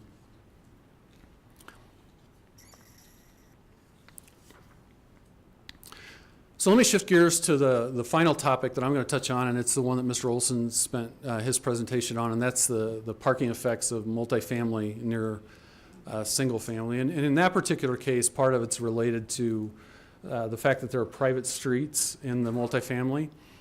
Part of it is related to things that we can't retroactively do, and that is require parking, more parking spaces. But proactively, as I mentioned earlier, you'll hear about and have an opportunity to talk about how many parking spaces different kind of land uses should have prospectively, looking at future development. But that's not tonight. So let's see, I can probably skip that. This is the same area that Mr. Olson was speaking of. To the right is the multifamily portion of Lakewood Estates known as Sun Point. To the left is the single family area. And there are parking restrictions along Iliff. I think he mentioned it was 1994 when parking began to be possible along Iliff. And let me illustrate why. These are just like Mr. Olson's pictures. Looking north, that's Jewel Avenue at the far end where the median island is. It used to be that yellow dividing line was right down the center of the pavement, which didn't allow enough space for parking on either side. Back in maybe it was 1994, that was pushed over toward the single-family side in order to create some parking adjacent to the multifamily area, so there was at least some parking adjacent to multifamily to reduce the need for it or reduce the frequency of it happening in the single-family area. It helped, didn't eliminate the parking in the single-family area. This is a picture looking down Pacific Circle. And while there are not as many cars here as in Mr. Olson's photograph, they're both photographs. This was actually taken midday. And in all of these photographs, I can't tell you which cars are related to which houses or multifamily or single family or school or neighbors or guests or contractors working on a home. There's always that question that needs to be worked through. But the predominant theme that you've heard is valid from our experience. This is my dream. We have worked on this for a long time. And I suspect if student populations at schools change again, we'll probably have to revisit some of the things that are decided through this process. Maybe there are other things that will happen as time passes as well. And when I say long-term solutions, one of the things that we've learned is that it's easy to oversimplify this. And one of the things I was impressed with your public comment tonight was that generally people weren't oversimplifying. They were recognizing that usually an action has some kind of a consequence and they aren't always anticipatable. I'm not even sure that's a word. But as an example, some of which have already been cited tonight, we did put more parking restrictions around Lakewood High School, and most of those restrictions are on streets that are wide enough for cars to be parked on, and they have sidewalks, and as a consequence, we have parking on streets that aren't as wide and don't have sidewalks. We also have parking now on 8th Avenue, which I didn't point out on on the aerial slide, but west of Lakewood High School, there's a short piece of 8th Avenue that extends from the high school parking lot to Kipling. Now, it's blocked off at the parking lot, so you can't actually drive between the school and Kipling on 8th Avenue. And there's reasons for that I won't go into right now. That piece of 8th Avenue is now full of students every day. So they've reached Kipling. You heard it said that they've reached out towards, or maybe to, or maybe across Garrison. They've reached south of the parking restrictions into the narrower streets. So one of the consequences that we've created is pushing a problem from places closer where students and parking is probably better accommodated to places farther away where it's less able to be accommodated. And it's my opinion that we're on the verge of pushing it across Kipling, and that's a goal that I would that would be an effect that I would strongly encourage avoiding. There are other issues. You've heard about the drop-off and the accessibility issues related with the prohibition about parking on the south side of 9th in the evenings and weekends. That did create some problems. Time limits are an interesting challenge. We do have a fair amount of parking that's restricted by time of day. So 8 a.m. to 4 p.m., I don't know what the right times are, but that kind of a restriction. We don't have on signs parking restrictions for a duration, a period of time, for a number of hours. And we don't, although we could, and that's certainly not something I'm suggesting not be considered, but it does create some new things that we don't deal with today. Somebody has to identify when the clock starts, and that usually means a police officer going out and marking a vehicle, and then going back out after the period of time has elapsed and to see if the vehicle's in the same place. If the vehicle has moved, then the clock needs to start again. And the movement doesn't mean 6 blocks or go home. It means, has the vehicle moved, is it in a different place? There are some variations on that, but generally it means 2 trips by the police that they aren't dealing with today. So it's a different level of regulation than what we have today. Can be done. Another one is the residential permit parking programs. There are a variety of those. Those were discussed in pretty good detail in 2013. They can certainly be considered again in a variety of different ways. There was an intriguing comment about allowing students to rent permits. There's some other things that could probably be considered there. There are some costs associated with that kind of a program, and there's some inconvenience for those who have to get permits, and they aren't a lifetime permit because people don't stay in their house for a lifetime. So there's some things to consider. Certainly a possibility. There was actually one of the speakers earlier mentioned, do we look at citywide, make it fit, apply it everywhere, or do we be more specific? And as you could tell from our parking restrictions today, we have generally tried to focus on what's the specific situation and try to deal with the specific situation. If we were to eliminate parking on all narrow streets, we'd eliminate parking in a lot of neighborhoods where it's not the kind of problem because it's a car here and there and people can weave through and they're low speed, low volume streets. So those things are only offered as things to consider if that's a proposal that we should pursue. They're not decision makers at this point. But I'll stop there. I just want to point out that while I'm optimistic for long-term solutions, I think we have learned from our experience that it's often more complicated than it first seems. And with that, and stopping my repeat of other people's comments, I will retire to another chair and be available for any comments or questions. All right.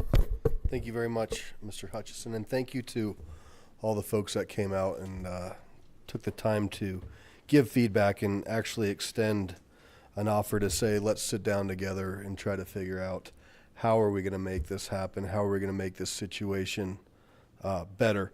And I would say, while some of these have been going on for a long time, is it fair to say, Mr. Hutchison, that these are still pretty isolated to these certain areas? With regard to the schools, I think that's fair. Remembering that the drop-off and pickup congestion, which is not necessarily a parking problem, is at virtually every school. The parking related problems typically are the most common at Lakewood High School. Let me say it this way, the complaints that we get are most commonly related to Lakewood High School. Obviously, we've done restrictions around the other high schools, so there have been issues there as well, not as actively recently. And then as far as the multifamily, we know that Sun Point is probably our most challenging situation. I think it's the one we hear about the most. Yeah. Okay.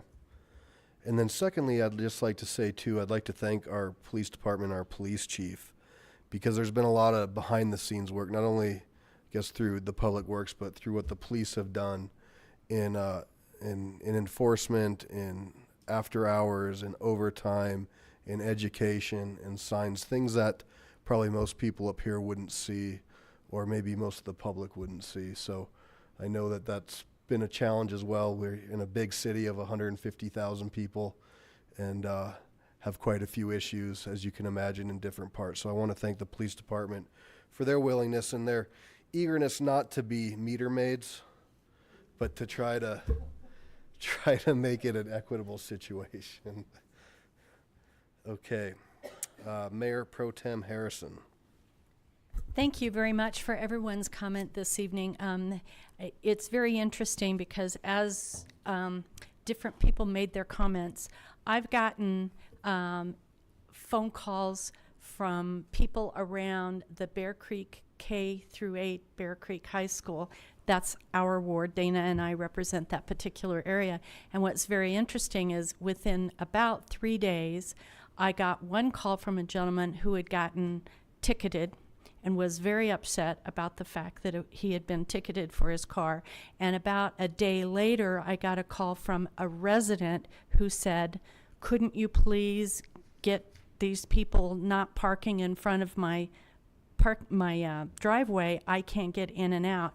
So we see that with every action, there is a reaction. So we're seeing that it's an issue. It truly is an issue. I have a question to ask, perhaps maybe Mr. Graham. Do we have any ordinance within the city that would prohibit a private party to rent their driveway for short-term parking? Not that I'm aware of specifically. That might be more of a zoning question. In theory, that could be considered a business. I haven't really addressed that before. Okay, just out of curiosity, that might be something that we wanted to look at.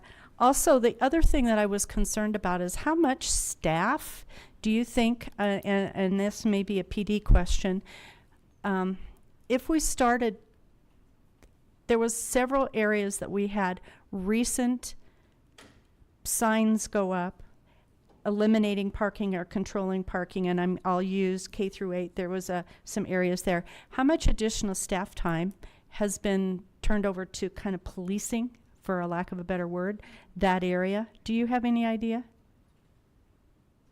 Is it a lot? Yeah, Chief McCaskey will answer that question. Thank you. Ooh, I haven't seen you out of uniform, Chief. Looking pretty spiffy there, my friend. That gun belt gets a little heavy and my back gets a little sore. Welcome. We have spent a considerable amount of time on parking enforcement, and I'll be honest, I cringe when I come to council meetings at night because we get beat up for not enforcing violations, and then we get the other side where we're not doing enough. I can tell you specifically Lakewood High School is a considerable drain on our resources. And I will tell you, particularly earlier this year, we spent 105 hours of overtime police agents patrolling that area, doing enforcement, trying to, address some of the concerns that were brought to us. That was over $6,000 of overtime budget that I don't have. And recently, I know on the weekends, we're trying to enforce parking regulations. It is a considerable burden on the police department. I don't have specifics, but Lakewood High School is probably the one where we get the most complaints. And we've done several different things with Lakewood High School. We've We've created posters for the students. Our SRO even did a video for the students to talk about being good neighbors, where to park, things like that. So specifically with Bear Creek, I don't know the exact the hours of enforcement. I would say that without a doubt, Lakewood High School is by far our biggest area where we're utilizing police resources. And I will tell you, since I've been chief, interim and chief, that probably Lakewood High School parking has dominated the majority, not the majority, has been the single most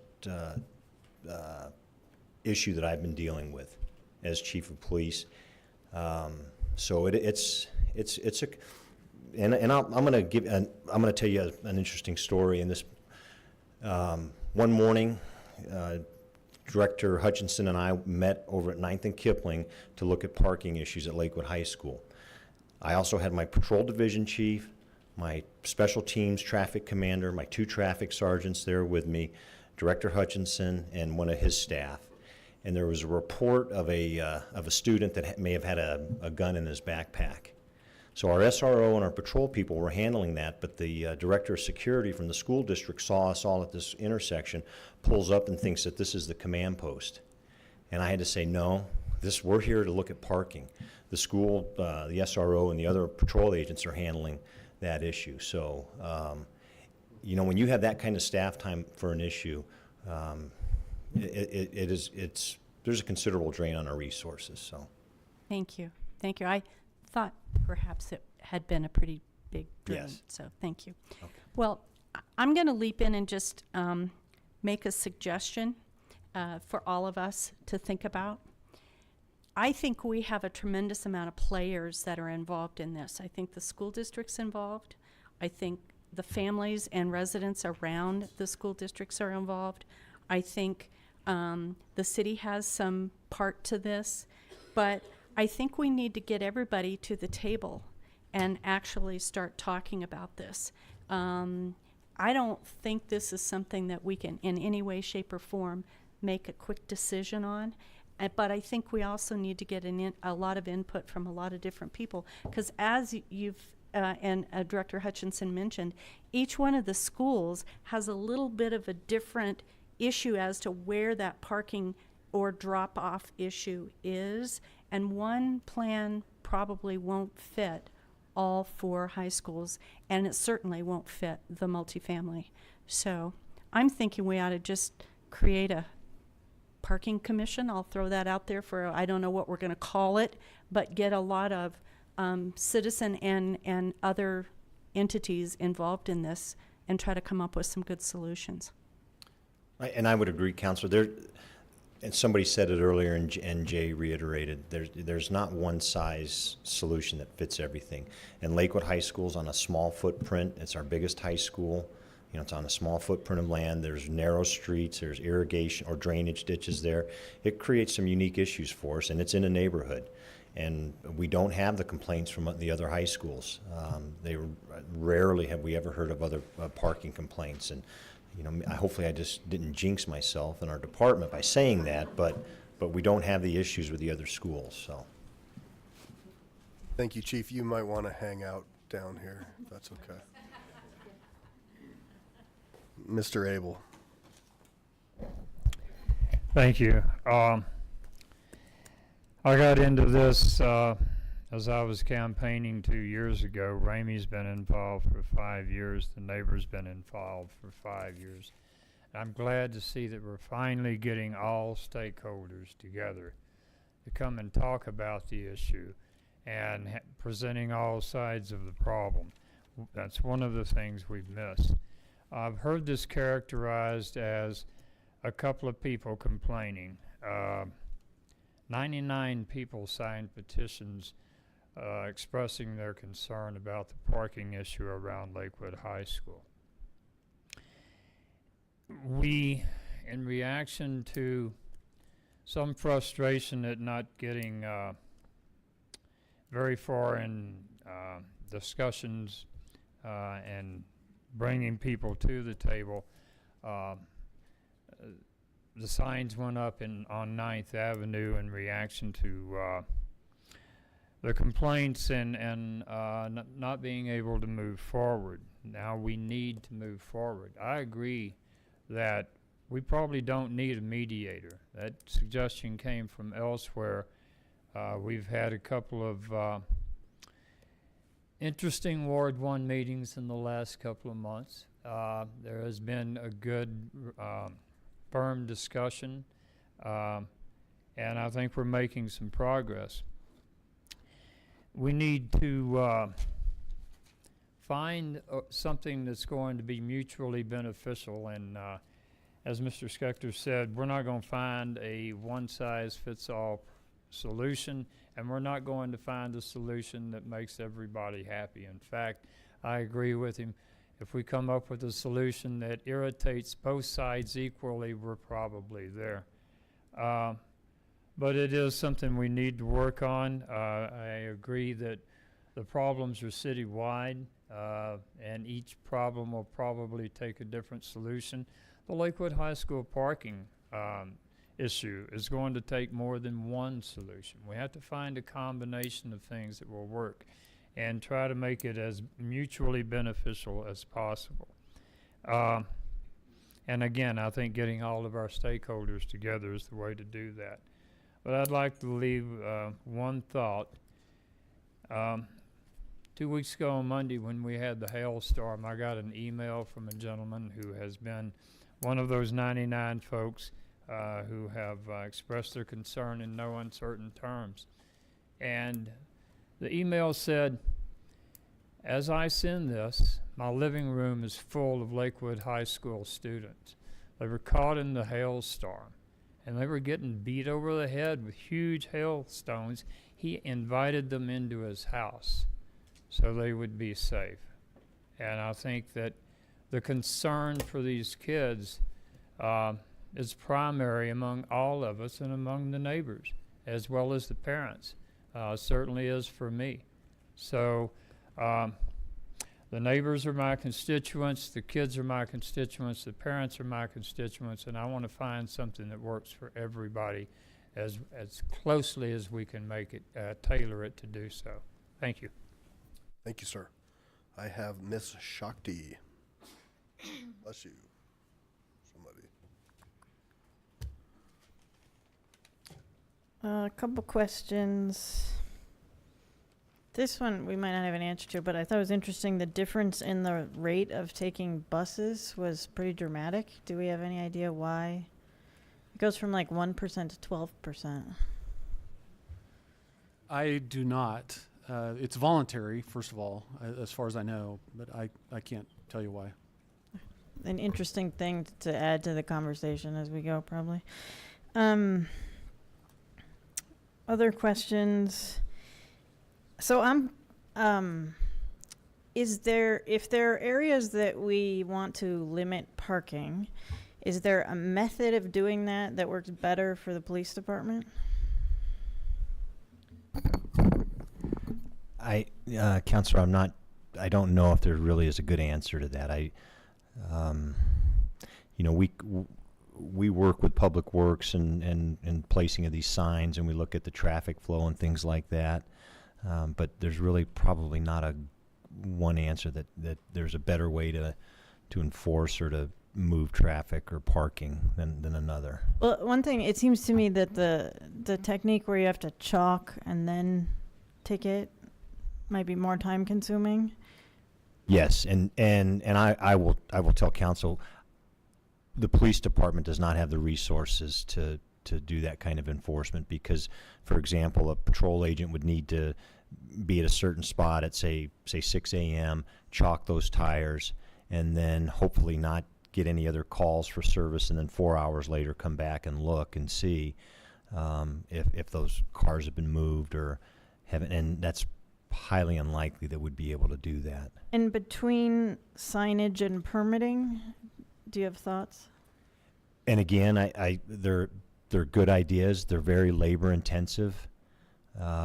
Any type of parking enforcement's very labor intensive, and frankly, we don't have the resources.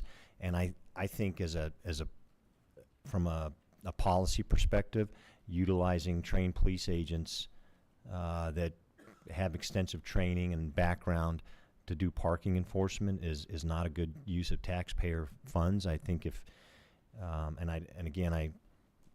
you were looking at parking enforcement, I think that you would need to probably add employees and add something else. But the police, it's not a good use of police resources, and I don't mean that's not it's not an important issue, but in the priority of our calls, it's a low priority call.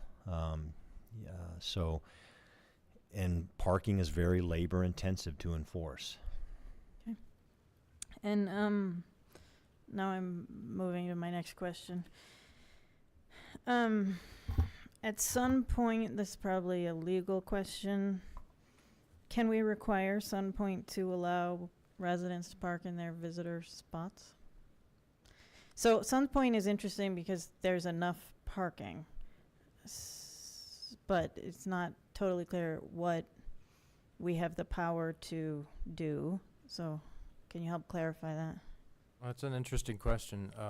What you're saying is, can we force the residents who live in an area with private parking to park in the private parking and not park in the... No, they're not allowed to. So each unit gets a certain number of spots, and they're allowed to park in those spots. But then there are, I think, 110 spots that are reserved for visitor parking, and so residents are not allowed to park there. I see what you're saying. As Mr. Hutchison mentioned during his presentation, we can't really go back and change the rules, generally speaking. So if they have a certain amount of resident parking, that's probably what they were obligated to have under our zoning code. And they have additional parking for visitors. So we can't really go back and retroactively change the rules on them. But that's something we could look into to see if there are other options that we could consider legally. And is the breakdown of between residential and visitor something that we have in our zoning code? Like is that laid out at the beginning, or is this just how they've done it? And is that relevant? This is probably a better question for Mr. Parker, but But you could answer the is that relevant part. I don't know that it is. Okay.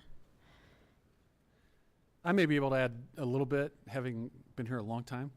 As Mr. Olson mentioned, the entire Lakewood Estates area began development in the 1980s, and it was developed with an official development plan that had both multifamily and single-family areas in it. So it was developed at a very different time, and not under the current zoning ordinance, probably not under the preceding zoning ordinance either.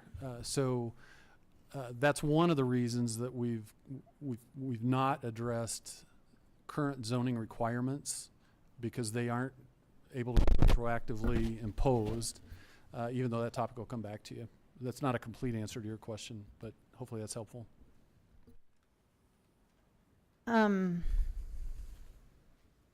So the other solution to the Sunpoint situation that I'm aware of would be to put more no parking signs, just to put pressure on it's sort of like the school. We're putting pressure on this third party to come up with their own solution.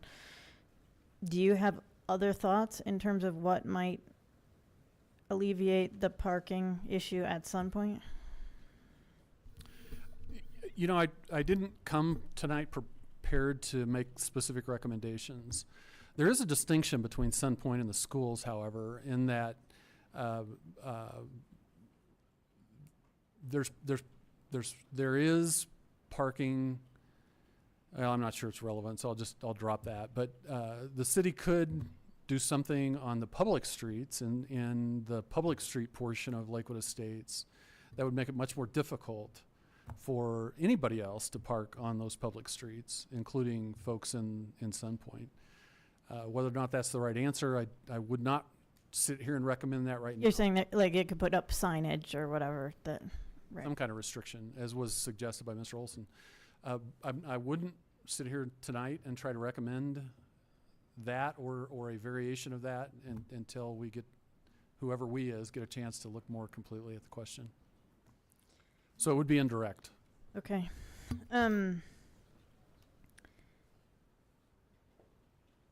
In terms of, so I think that the basic point that there might need to be more conversations with a lot of different people at the table is true. I'm concerned about the south side of 9th and in the interim, how we should leave that. I think that it's along the school property, and we have grandparents who can't get to the sports games. Like, I think we've gone too far in terms of the south side of 9th. All right. Thank you. We can also do the sign language clap. Thank you. Which is only one part of the larger complexity of parking in that area that I think needs to get figured out. Just a sec, let me look at my notes.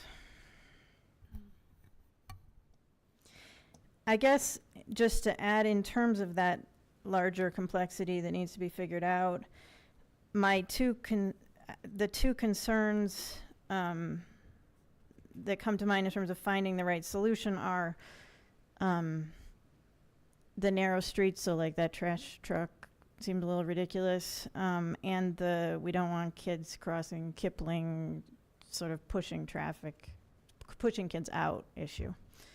But that's what I have. May I interrupt, Mayor, please? I have a little more information about ridership on busing, and those numbers are impacted by the 7th to 9th grade students, especially at Alameda High School. So that's why those numbers were higher. And due to demographics and the choice in population, as well as a lot of those kids don't have bus route access. So I just got some intel from a school administrator who's sitting in the audience. And so that's the reason why our Alameda numbers were higher in terms of busing. So to answer your question. Thank you, Mr. Elliott and Bell, for the information. So we'll go to Councilor Roybal, Vincent, and Johnson. Okay. Real quick, it sounds to me, and I've been listening about parking, different issues, different areas in the city, and each area is unique to the city, and I see that. Every part of the city has a different issue and trying to resolve it. Lakewood Estates is frankly very frustrating to me. I believe that the stakeholders need to come together. We've had some attitudes in the past that, the city's not going to tell me what we are or we're not going to do. And I think it's coming to the point right now where at Lakewood Estates, it's time to have that hard conversation where we're both willing to sit down at the table and talk, and we can get this resolved. If not, the end result is that we move forward with parking restrictions and force the HOA to come into compliance. Now, on the other parking issues, like Lakewood High School, same thing, having conversations, having a great sitting down at the table and saying, okay, here's all the issues that we have. We have the ADA compliance. We need to sweep the streets. We have, kids that are parking here and there. With this high density, or with more population coming in from the 60s to the 70s to the 80s, we're growing. And one of the things that we may have inadvertently not really looked at is the growth of our community. Lakewood High School is landlocked, and trying to develop that with new programs and trying to make Lakewood an exceptional school, which they have done, and I'm very proud of them. But we kind of lost sight on the future growth. And what I'm saying to that is that we gave a little bit of parking for playgrounds or soccer fields, which is not a bad thing, but then we didn't address the future parking. So we kind of let that, sit aside. Now you add on 20 years, and all of a sudden you're saying, well, what happened to parking? We need more parking. We have more kids. We have more population coming in. And as you all admitted, that the population of Lakewood High School has increased, which that is a very nice school. That being said, is that we need to reach out to the district, and maybe we can come up with some solutions. There's some properties on Kipling and Ninth there that are on the corner. Maybe that can be developed into parking. There might be some other avenues, possibly on 9th Avenue or on the north side of the school. I would just put it out there that maybe we can make some island parkings that are going into the property of the school district, and maybe have a combination of that and some other things that are solutions that we can help alleviate that. And I hear parents and grandparents that they want to be part of their family. This is all family, and I understand that. But I feel that we need to sit down and have a very plain and robust conversation of what the issues are, and I believe we can get them resolved. I hope we can. And if we work together as the city and the school district, I think we can come up with some solutions that'll alleviate a lot of these issues. So I would like to recommend, like Councilor Harrison said, is that we bring all the stakeholders into a cabinet room, sit them down and saying, here's the issues, how can we get them together, and be positive about it, and see if we can work together to get this done. I know we can get it done fairly quickly. We just need to say, we're going to do this. So that's my comment for the night. Nice birthday comment. Thank you. I have Ms. Vincent, then Johnson, Gutwein, Coop, Franks, Wickman, and Shakti. Everybody. Just one thing I'd forgotten totally, as we were talking about the inability to have more kids in the car, driving, and I know that does make an impact. And it reminded me of the very first time that I had my first encounter with the Lakewood Police was a discussion about the fact that it was not really legal to have 13 people in my parents' station wagon driving them around up and down Colfax. It's okay. That's why we have laws like we do, I think, today. There are people like me. Yeah. But the question I did have is, have we looked at the ADA compliance? Is it ADA compliant? I heard that it was not, that it was sectioned off.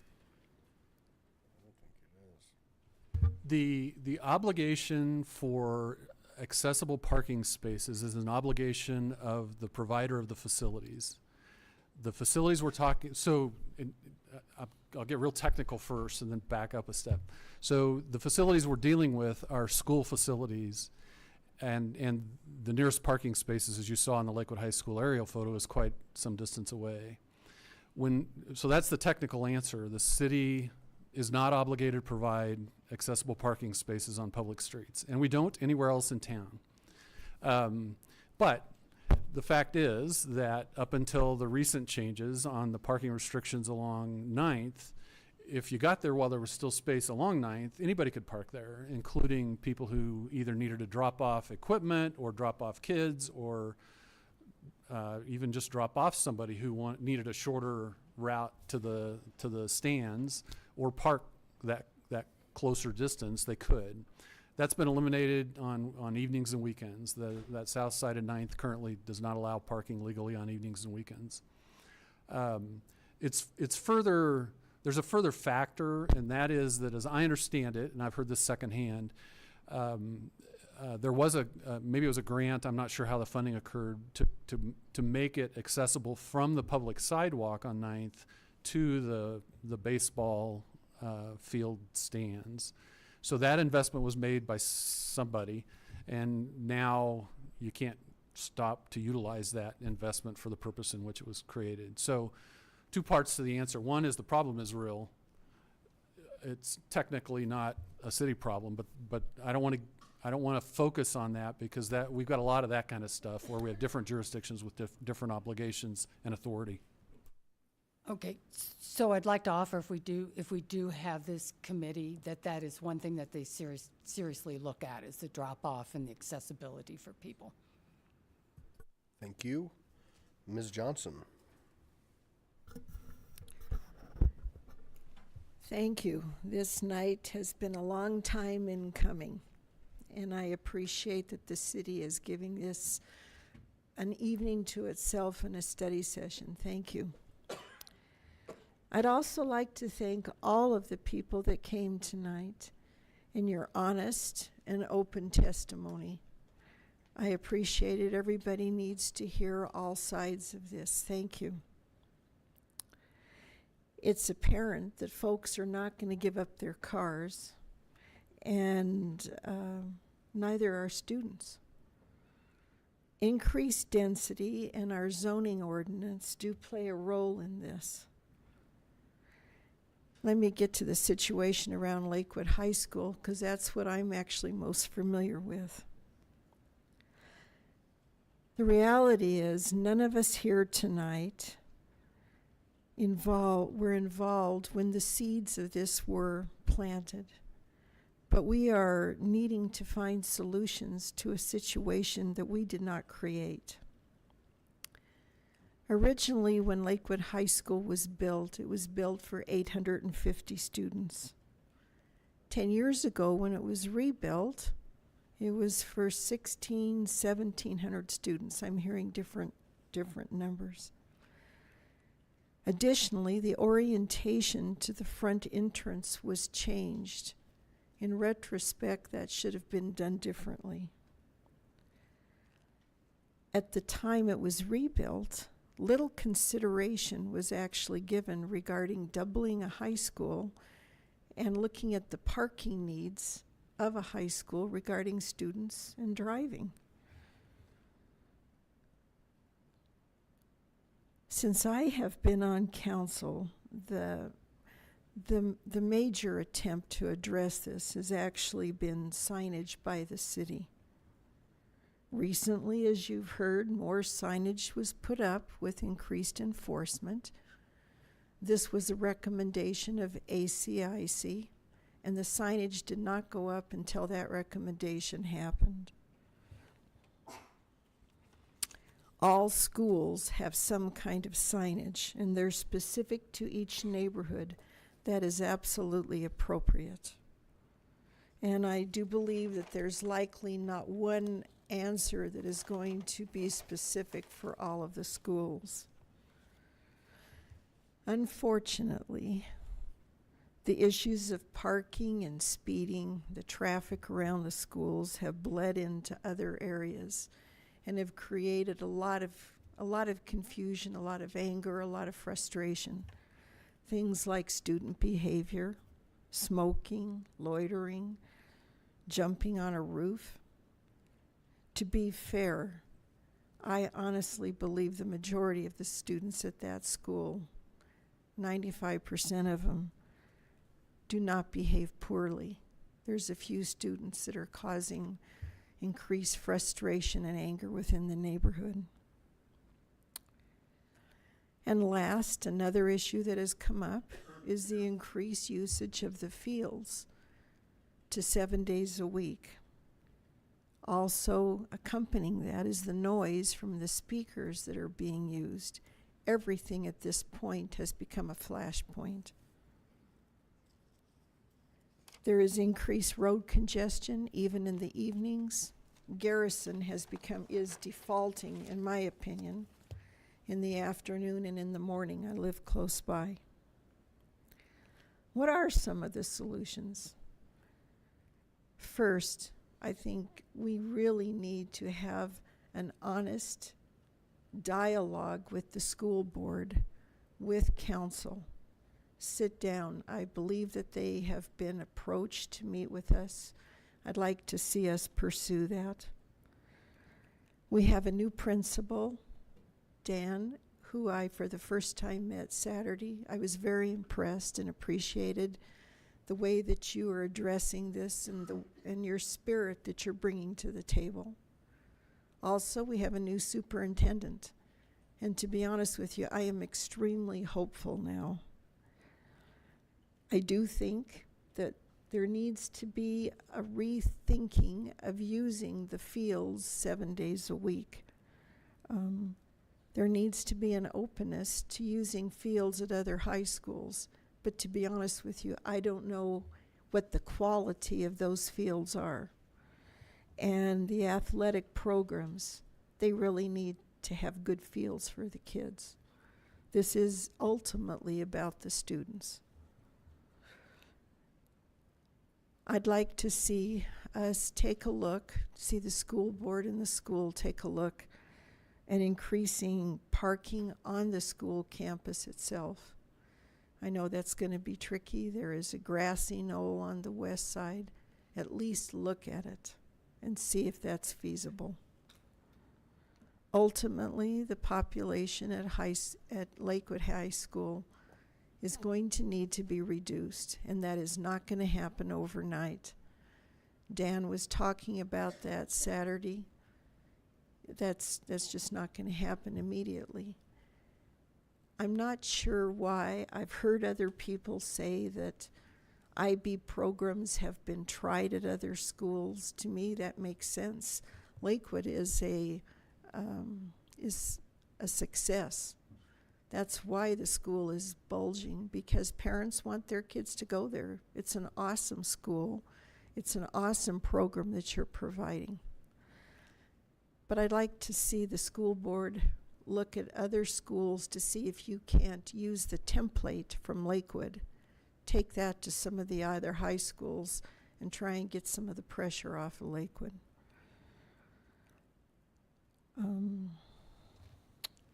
Last, one of the solutions is basically going to be, folks, we're going to have to look at reopening our zoning ordinance.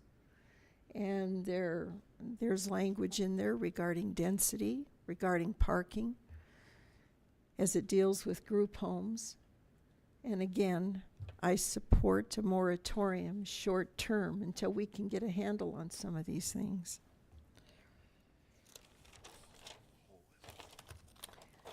In closing, the environment and culture have at times been a little bit combative and a little bit confrontational. And that was why the suggestion was made to have a mediator. It was done in good faith to try and bring people together in an honest way. I believe in humanity, and I honestly know that an honest resolution to this can be found. It needs to be found soon. We all have to come to the table with an open heart and mind. At the end of the day, we all live next to each other. And ultimately, there is way too much at stake for us not to find honest resolution and to do it in a way that we can be friends at the end of the day. And again, I thank you all for coming. I appreciate all comments, and I am listening, and we will find resolution to this. Thank you. Thank you. Before I go to Councilor Gutwein, I'll just put in a nice plug. Alameda High School does have an IB program, and Green Mountain High School has an academies program, and I'm not sure what Bear Creek has, but I bet what they have, it's amazing. Ms. Gutwein.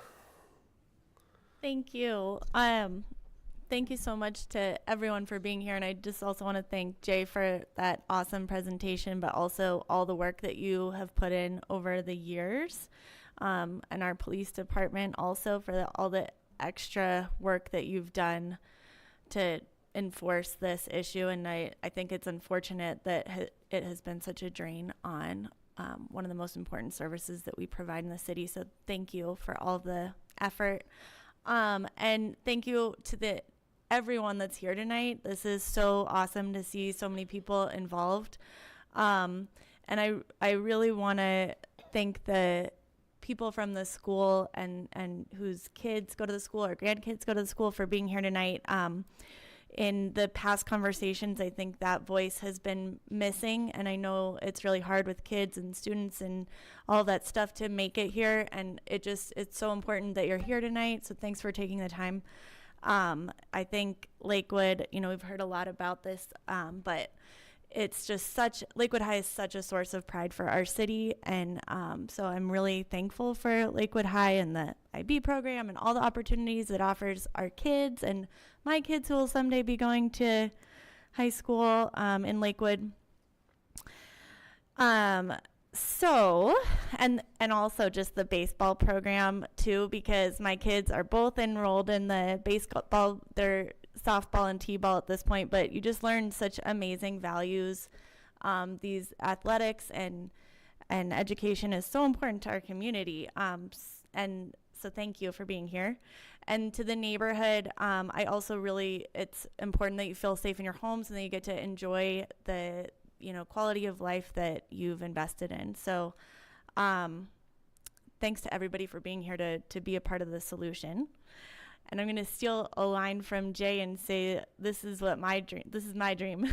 He said, this is my dream about parking. But I think that, we really want to make sure this is a great place to live, work, and play, and go to school. And I want to support Karen's idea of having a stakeholder meeting. I also would love to have some kind of committee, like a long-term council committee, similar to some of the other committees that we have, where we could have, a council person and maybe, the mayor and the head of the school board and our representative in Lakewood, superintendent, and city manager to meet, quarterly or monthly, to really continue to build that relationship and have these conversations preemptively and ongoing, because this isn't the only time that our neighborhoods and our schools interact, and anything that we can do to foster that and get everyone at the table. So I would like to put that suggestion, and I would also love to volunteer to be the person on that committee, but it could certainly change every year. The other thing I want to add to this conversation is something that a few people have brought up is kids driving more, and can they bike more to our schools? And so I think that this is definitely a cultural thing. We all drive, but I think our city has been investing more and more in being a bikeable city and being a healthy and active city. And so if there are things that we can do to continue, for example, making sure our schools are on in our bike master plan, so that the routes to the schools are, they have safe bike lanes, they have sharrows, and they have whatever they need, so that as parents we can feel comfortable in sending our kid out on their bike and that they're not going to get hit by a car. There's programs starting in early education, like Safe Routes to School. And can we continue to invest in those and apply for grants in those? And those are, believe it or not, shown to reduce traffic 5 to 10% around the schools. And that's not a huge number, but that's something that I think you would feel in the neighborhoods if there were 10% less cars on the road. And then, of course, there's the benefit of, healthy kids getting to school in a safe way. And then also, I agree with Councilor Shakti I love these long-term conversations, but I also am concerned about, in the short term, the parking on the south side of 9th and the accessibility there. I hope that we can look at that sooner than later. And then finally, Councilor Roybal, I support what you had suggested about Sun Point. It's very frustrating to know that there is parking that is not being used, and we should see if we can do anything to move that along. Okay, without making it a long night any longer, thank you very much. Thank you. Mr. Coop. Thank you, Mayor. I don't have any questions, and just listening to this, I kind of have an observation in that is this there were rules put in place, and I'll talk about Lakewood High School since that was the big subject tonight. And there were rules put in place that affected a lot of people that were not part of that conversation. So how does this fit into, isn't this a council, should we look at setting a policy in some way in how these signs are put up wherever in the city? Because it sounds to me, oh, thank you for not everybody was part of that conversation. And so that's just an observation I have, is that should this be part of a larger council decision? Yeah, for the whole city. That's all. Thank you, Mr. Coop, and I can come back to that later. Ms. Franks. I guess I have more, rather than questions, just a few observations, kind of approaching this more from my standpoint of a project manager. The things that I would be real interested in knowing if it was mine to solve the problem would be to first quantify the issue.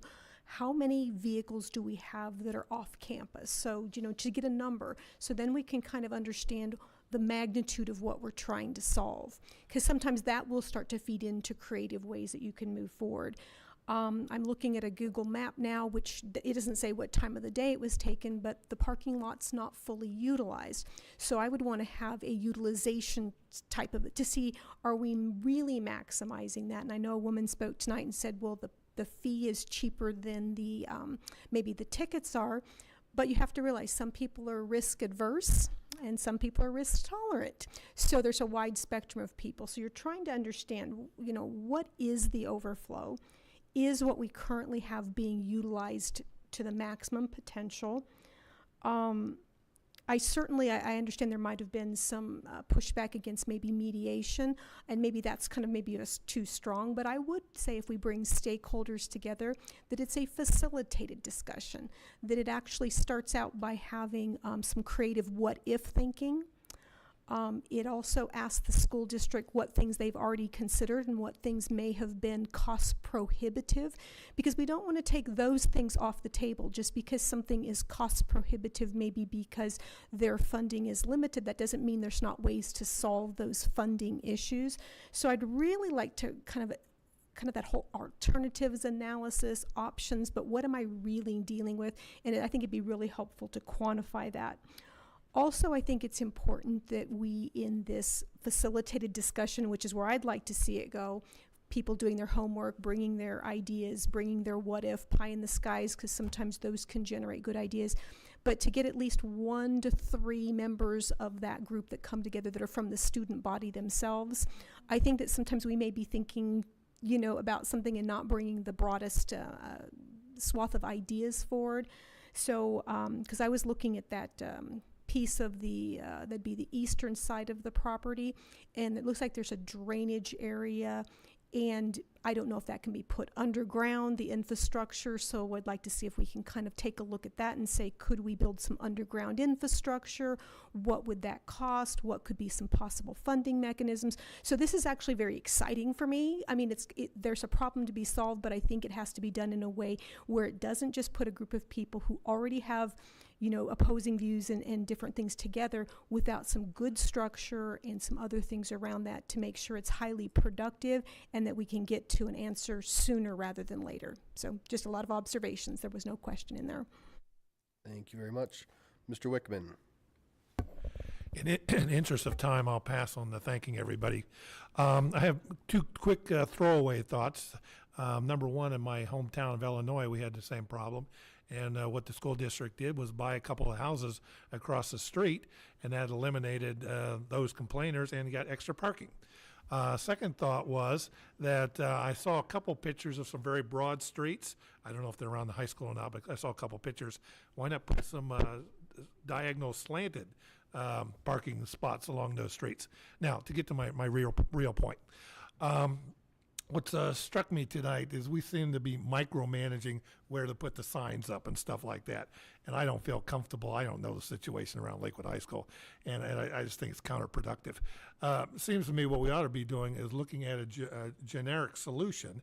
And we had a constituent come in earlier and offer I thought was a very good solution. And that was that we have an ordinance that says that any person can kind of self-regulate the parking in front of their house. And what would prohibit, the city would sit there and say, you can't park for more than 4 hours in front of my house unless it's okay with me. Now, the advantage of that, it would be self-enforcing. Right now, we're putting signs up, we're expecting the police to go out and enforce it, and we know that's not going to work. But if it's a situation where each individual homeowner can see a car out in front of the house and see how long it's out there, if it doesn't bother them, fine, let it go. But if it truly is an inconvenience to that person, and they're parked there out there for more than 4 hours, they can get on the phone and call the police, and they've already marked the chalk or whatever. Anyway, the police doesn't have to get involved in figuring it all out. And whether it happens the first time or not, by the time the second or third time comes around, the person that's parking out in front of the house will get the message that parking spot is not welcome. And then that way we can do it on a case-by-case basis where every individual can kind of self-regulate. And I think that make it a lot easier for all of us. That's all I have. So I have Ms. Shockey, then Mr. Abel.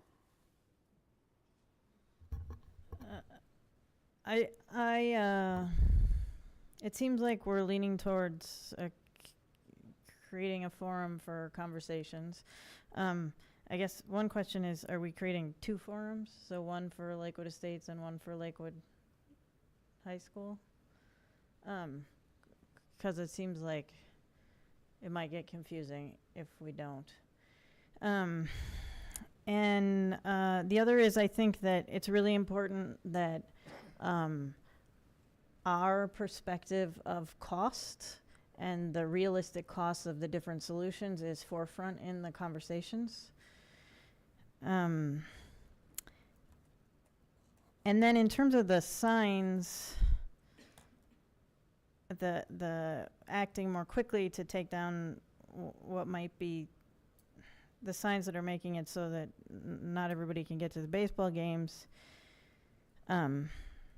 City just put up the signs, so it doesn't seem overly complicated to fix that problem. Mr. Abel. Well, I agree with that. It will take a while to figure out a comprehensive solution for Lakewood High School. Jay, can we put up handicap signs even though it is not our, quote, responsibility? Can we set aside some handicap spaces on the south side of 9th? Could we? I'm pausing because, as I said earlier, we haven't done that. I'm not thinking of a particular reason that would prohibit that, which I think is your question. Thank you. Yes, it is. I think we should move. Counselor, could I just comment on that? Yes, please. Right now, we're allowing parking during the daytime. Right. It's open parking. If we put up handicap parking, then that restricts that parking further. So we create more issues during the daytime because we're forcing that parking away. But then we are allowing the parking of handicap. So we could do that. It would just create other issues if we just strictly made it handicap parking. The reality is, as someone pointed out, there are about 30 spots over there, and if you're not one of the first 30 cars there, then and you have limited mobility, you don't have any access anyway. But I would like to see us set aside some of those spots for handicapped, or people with mobility concerns, even during the day. If someone has mobility concerns, and that may also help with the church. We do need to realize that none of the people on the north side of 9th, none of those residents, have a parking spot in front of their home. They're all off limits to parking on the north side. So we need to make some room for those folks as well. What about a loading zone? I mean, there are people without mobility problems that arrive at that ballpark with an ice chest, a couple of lawn chairs, kids with their stuffed animals or whatever, little brothers and sisters, picnic basket. Make it a little bit easier for folks to get there from 9th Avenue. But I think we need to look at that and get something in place sooner than later to try to make it a bit more accessible. I also understand that there's not really an accessible path from the high school and its parking lot to these fields. So perhaps the district could work on that. My kids went to school at Green Mountain High School, and the path to the baseball field and the football, the B team football team, were not easily maneuvered. I went out there today at the suggestion of some citizens, and sure enough, there has been a very nice path built from their parking lot to both the baseball diamond and the junior varsity field. So that needs to be part of the equation too. I think if we can make it more accessible from the high school parking lot, we might alleviate some of those problems. And to Councilwoman Franks' question, 14 months ago when we started looking at this again, a year ago in April, the problem, I believe, Chief, was 50 to 60 vehicles, 40 to 50 vehicles that were generally the problem. Yes, sir. At least on 9th Avenue, I think Jay and I looked at that, and we thought there were about 30 to 35 vehicles. Probably throughout the neighborhood, you're probably talking, I would say generously 60 vehicles are probably creating the issues.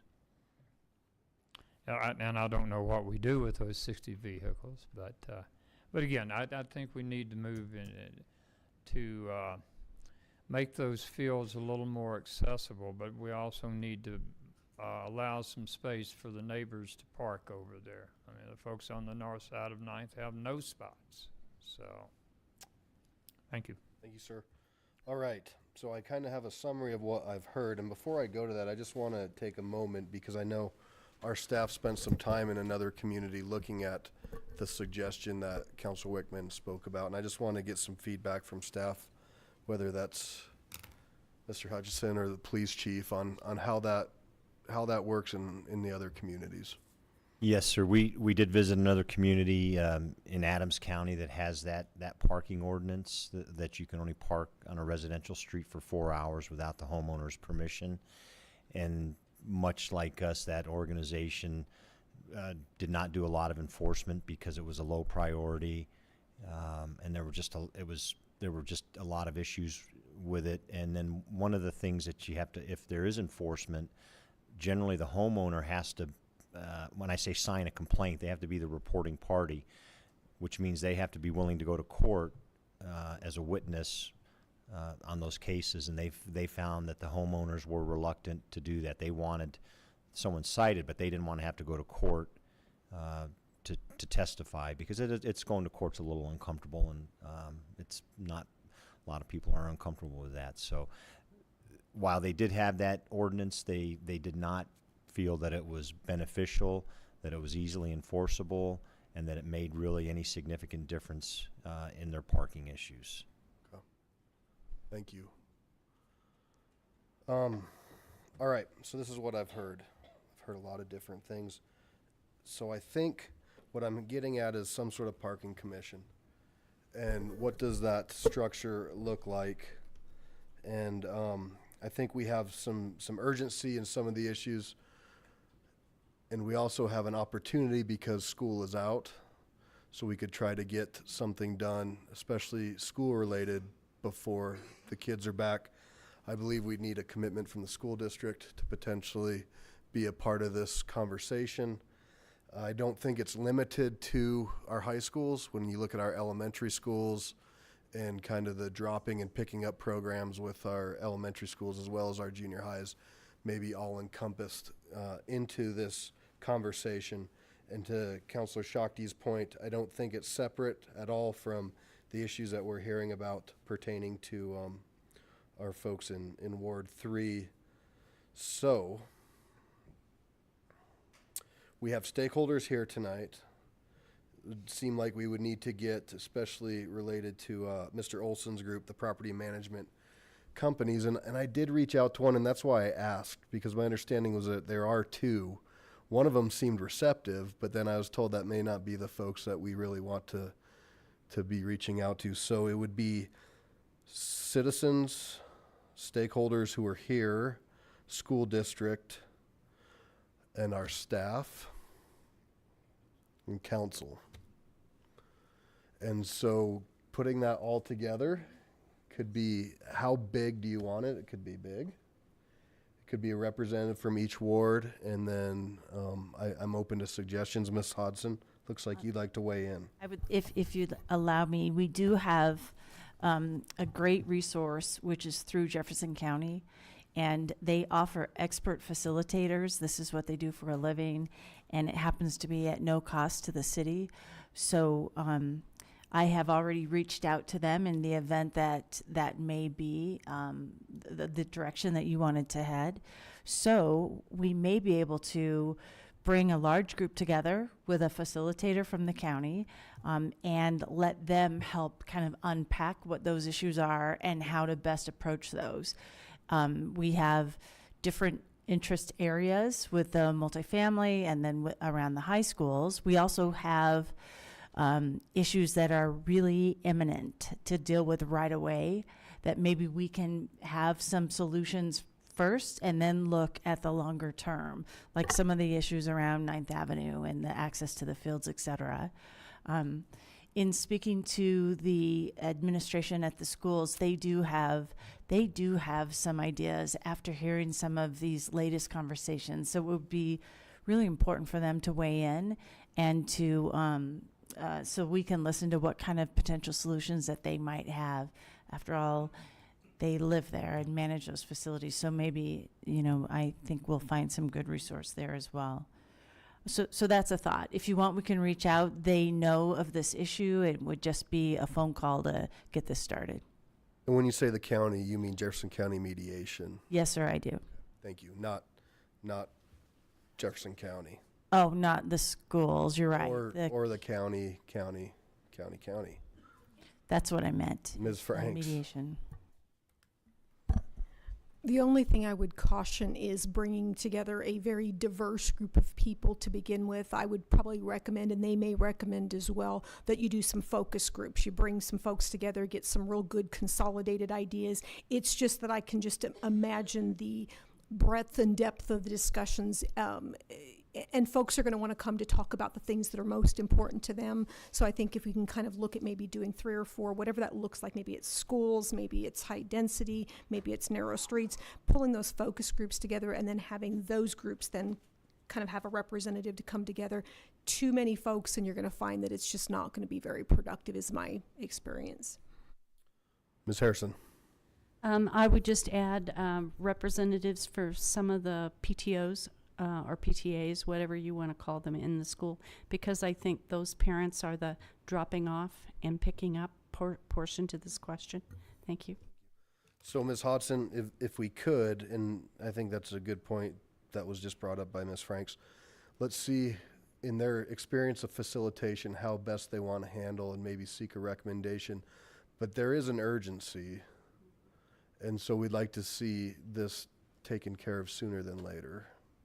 Got it. Thank you. And so I hope the folks who are here tonight are also available to be a part of this, and let's try to get it hammered out before we have our kids going back to school.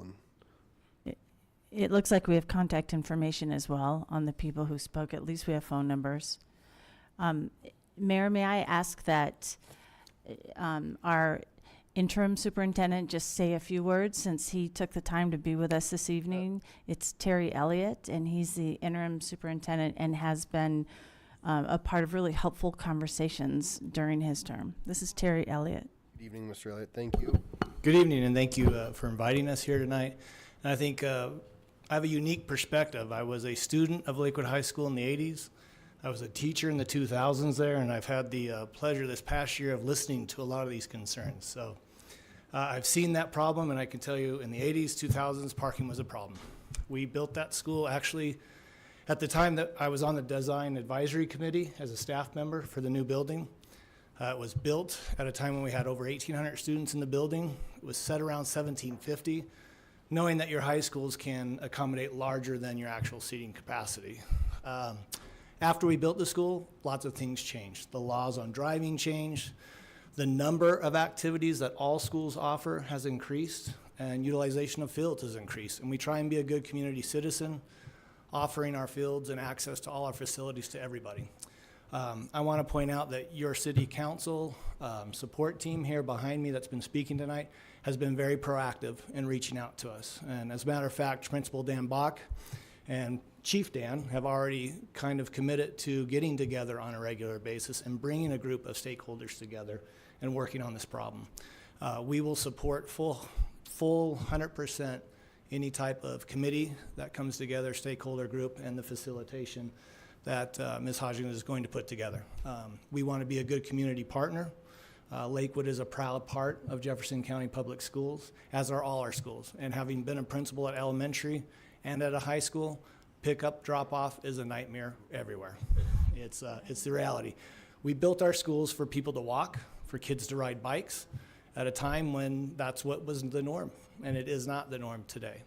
Students choice in, their parents drop them off. Lakewood is conveniently located off of 6th Avenue and Kipling, making it a very easy school for people to choice into because there's a lot of good highway traffic or easy access from that perspective, which complicates it even further. So we appreciate you having us here tonight. We thank all the work that the city has put into this, the law enforcement and their efforts to try and bring some resolution in the short term, but know that these problems have taken a long time to develop with lots of complicating factors, and it'll take a lot of effort to unwind them. And I think that call for patience, cooperation, and teamwork is what's going to solve this in the long run. We appreciate that because I certainly hear that in the room tonight. And I thank everybody for their time and certainly for the team here and all their efforts to try and work on this problem. Thank you, Mr. Elliott. Thank you for coming out. Mr. Bell, thank you for being here too. We appreciate it. And, you know, it's a challenging issue, but we really care about our residents and we care about our schools, and most of all, we care about our kids. So I am optimistic that we can find, as the screen says, long-term solutions and hopefully some short-term as well. Ms. Johnson. Thank you. I appreciate the idea of a facilitator. And Councillor Franks, your idea of having small groups is the right way to go. I had hoped to get that started at one point, but it became very apparent to me because of the increased anger and frustration and emotions. I was not the right person to try and lead that. So I tried to back out of it, but should have done a better job of just canceling that particular meeting. But you're right, small groups is the way to go. So I have a consensus from council to move forward with the idea of creating a citizen and a stakeholder committee. Yes. Okay, so we have consensus there. The other suggestion was that we create an ongoing committee, which my understanding was there used to be some sort of a committee that used to meet with our kind of school board regularly. Is there a consensus from council to create something like that too? Okay, we can start working on that and bring that back to council. That's pretty common for other cities. I know that, and they do that currently. Thank you. A mess. Welcome back. Boy, I'll tell you. Is that just the school board and the council, or are there others involved in that? That would just be the City of Lakewood and school board. Okay, okay, thank you. Yep, great. Okay, and then one other thing that I just want to touch on before I reopen public comment. I don't have anybody who's signed up, but in case people want to speak.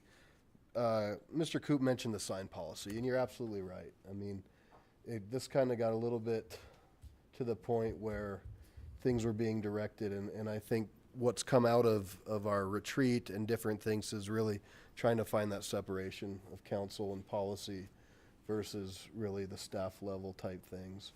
And we need to set that good policy that then council or staff can then implement and really make sure we're not blending it, if that makes sense.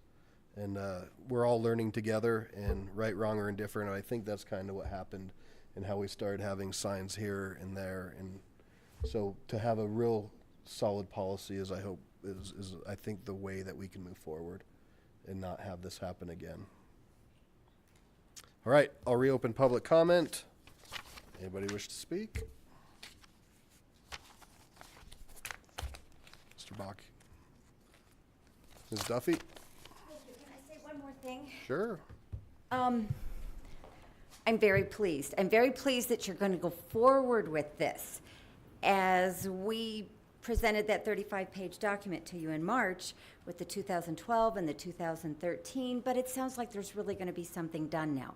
The one thing I would caution you is, as we did our research, we didn't find that there was much difference between the high density at Sunpoint and the school. It's still the same issue.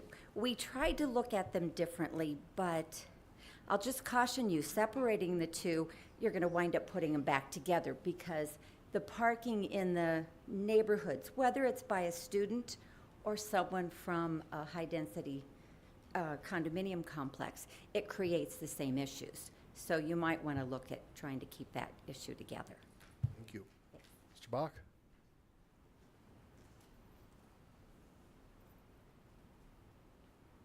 Good evening.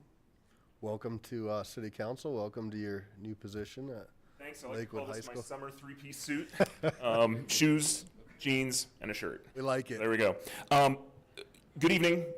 Thank you for hosting a large variety of people this evening. And so I represent 2,100 students at Lakewood High School, and at 3 minutes a pop, I'm just requesting 6,300 minutes. I hope you guys are okay with that this evening. So get ready. First of all, I want to say what a fortunate community we have. We have 4 incredible high schools in addition to a handful of charter schools, option schools. That's part of what makes this city great. And so kudos to Jefferson County Public Schools.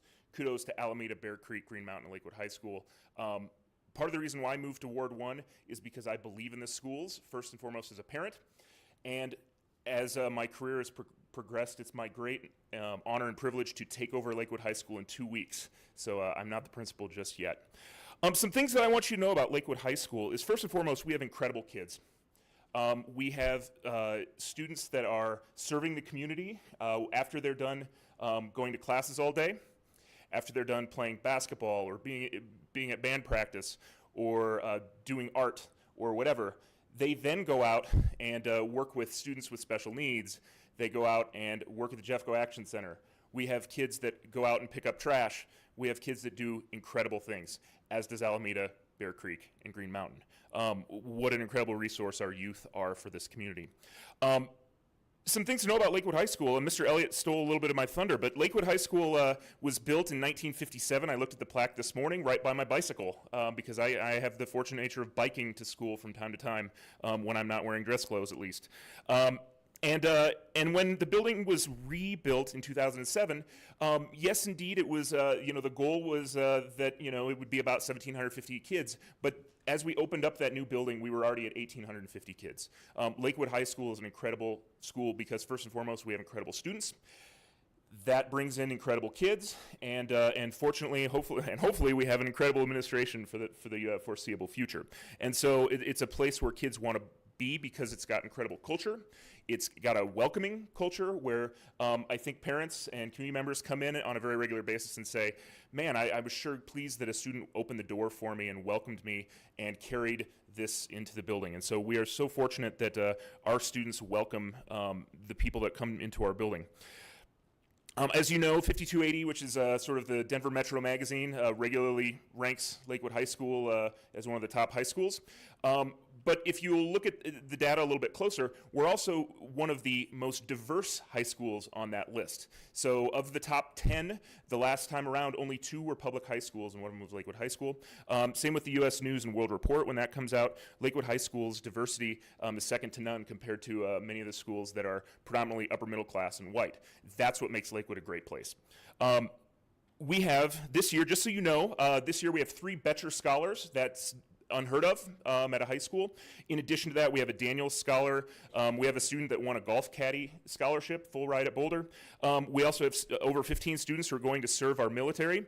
We have a student who is going to the Service Academy. We have great kids. In addition to that, we also have 450 graduates who are going to go out and serve the community in a variety of ways. There is a very good chance that everyone in this room came across a Lakewood graduate in some capacity today, whether that graduate is this year or in the past. I imagine we have kids that are working on hail damage like crazy. And so thank you to all the kids that are out there doing some of the jobs that are supporting our community in other ways. My priority as the principal of Lakewood High School are 2 things: to make sure that our students get the best education possible and that our students are safe. And so one of the concerns that I have about where we're going with this conversation is sidewalks. We do not have an unbelievable amount of sidewalks that feed into Lakewood High School. I would love for 50% of our students to walk to school every day.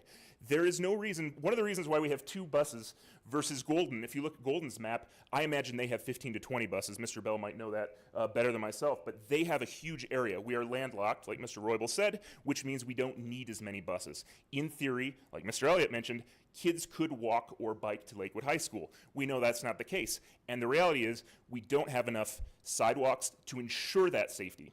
So I would encourage, as we look at different, oh, sorry, I see the stop. I would encourage that we continue to look at how we improve sidewalks, how we improve encouraging and incentivizing kids to get to school in creative ways that maybe doesn't include cars. And I want to make sure that our community is supported. Lakewood is more than just the students, more than just the teachers, more than just the families. It is, in fact, that community that surrounds our building, which includes our grandparents that go to games. Coach Peterson's grandpa is one of my favorite fixtures at Lakewood baseball games, and I check in, I'll wrap it up in 10 seconds. And my concern is that if we have the parking on 9th, that discourages some of our people that come out to watch a game and support our greater community. And so I would encourage you to consider a moratorium on those signs for the summer as we work through this, so that our families can come to games, support our kids, and make our community the best community possible. Thank you. Thank you very much. You really did think you had 6,000 minutes. All right. Anybody else? Yes, ma'am. Amira, come on up.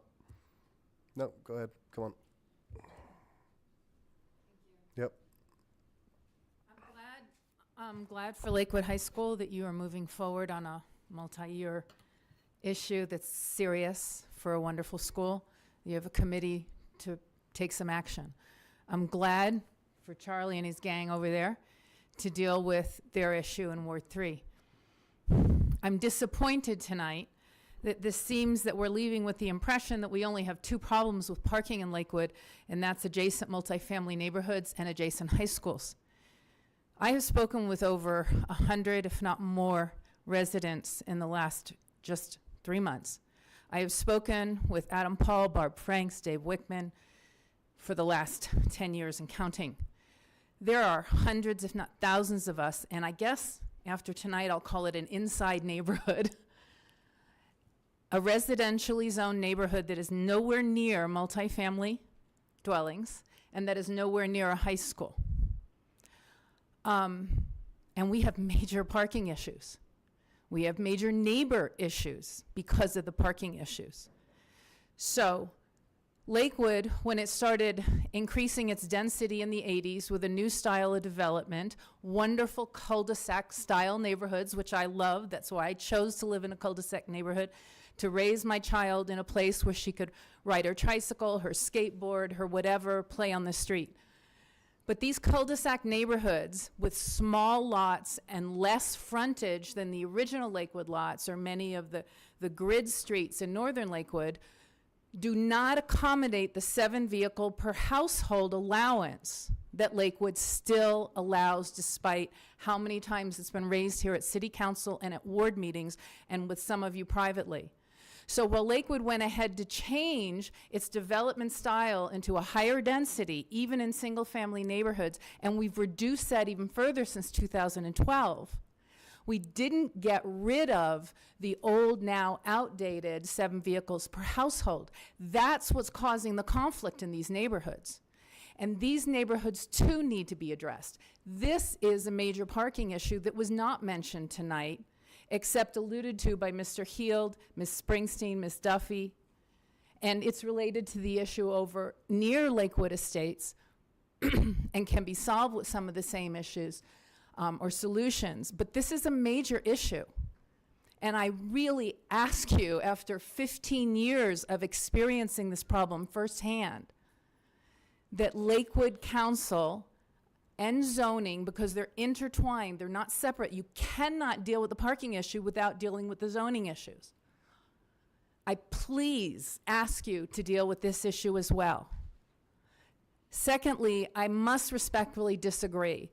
Perhaps the Commerce City police officers do not like enforcing it, but as a homeowner in Commerce City as well, in Frontera Village, Buffalo Run, Reunion, Buffalo Mesa neighborhoods, north of 96, all the new building that has gone on there, we are thankful and grateful that we are time limited with parking in front of a residence, that a residential property owner has recourse, which we do not have in Lakewood. And when we call our understaffed Lakewood police, that I'm all in favor of hiring more of, and it sounds after tonight like we need to hire some specific traffic or parking enforcement people. But we are very grateful for having the ability to have recourse. And regardless of how many times somebody actually signs a complaint, it's a big deterrent. I can assure you it's a big deterrent. And the neighborhoods that we have there do not look like my neighborhood in Lakewood and Ward 4. They are not covered with parking, with vehicles of all types on both sides, making it no longer safe or feasible for our children to play, our families to walk with strollers, and simply to enjoy the properties that we invested in. So I please ask you to consider addressing as well the parking issues within residential neighborhoods, because it is an issue, and that ties into the zoning and the number of vehicles allowed per household. And it's only going to get worse when we start looking at the short-term rentals that were discussed here a couple of meetings ago and making that legal. If 300 to 600 people are operating illegally, how many more are going to be operating once we make that legal? And then what's that going to do with the parking in those same neighborhoods? Thank you for your consideration. Thank you very much. Ma'am?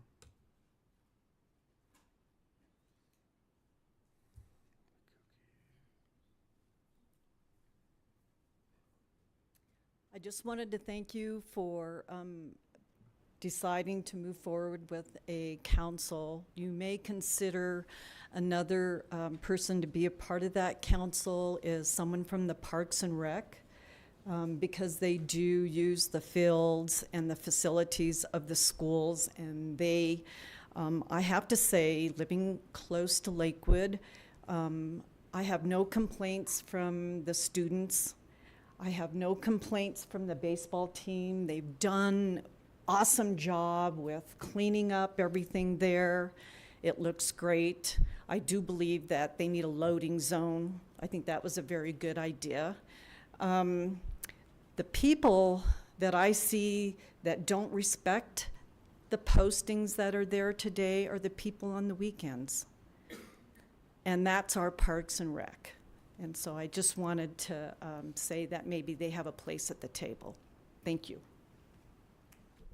And we'll just follow up on that. So the schools actually schedule the weekend usage, right? That's right. The school schedules the weekends. So, but we would certainly would have our parks folks part of any type of conversation, but the schools uniquely schedule their own facilities. All right, anybody else? Seeing none, I will close public comment.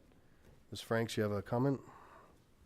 Yeah, I just wanted to respond to Amara. If I wasn't clear about the focus groups, that's exactly what I meant, that we needed to look at parking holistically, but bring together the focus groups and then bring that together. So we weren't trying to exclude anyone. That was part of the dialogue. So I apologize if I wasn't more clear on that. Ms. Shakti? I would agree with that. And one of the issues is not just the 7-car, but the enforceability of that kind of rule. And also the discussion of how do we get kids to walk and bike, and what role does the city have in that, and what other resources are out there, I think could really be developed further and can be a part of that. So, Ms. Johnson? Thank you. Councillor Coop, I appreciate your comment regarding the signs going up. It may sound like it was willy-nilly, and I agree that we do need to have a better policy, but they happened over 5 years, and there were several petitions that were circulated. Many people within the neighborhood signed those petitions for the signage. So I just want you to understand that they just didn't happen overnight.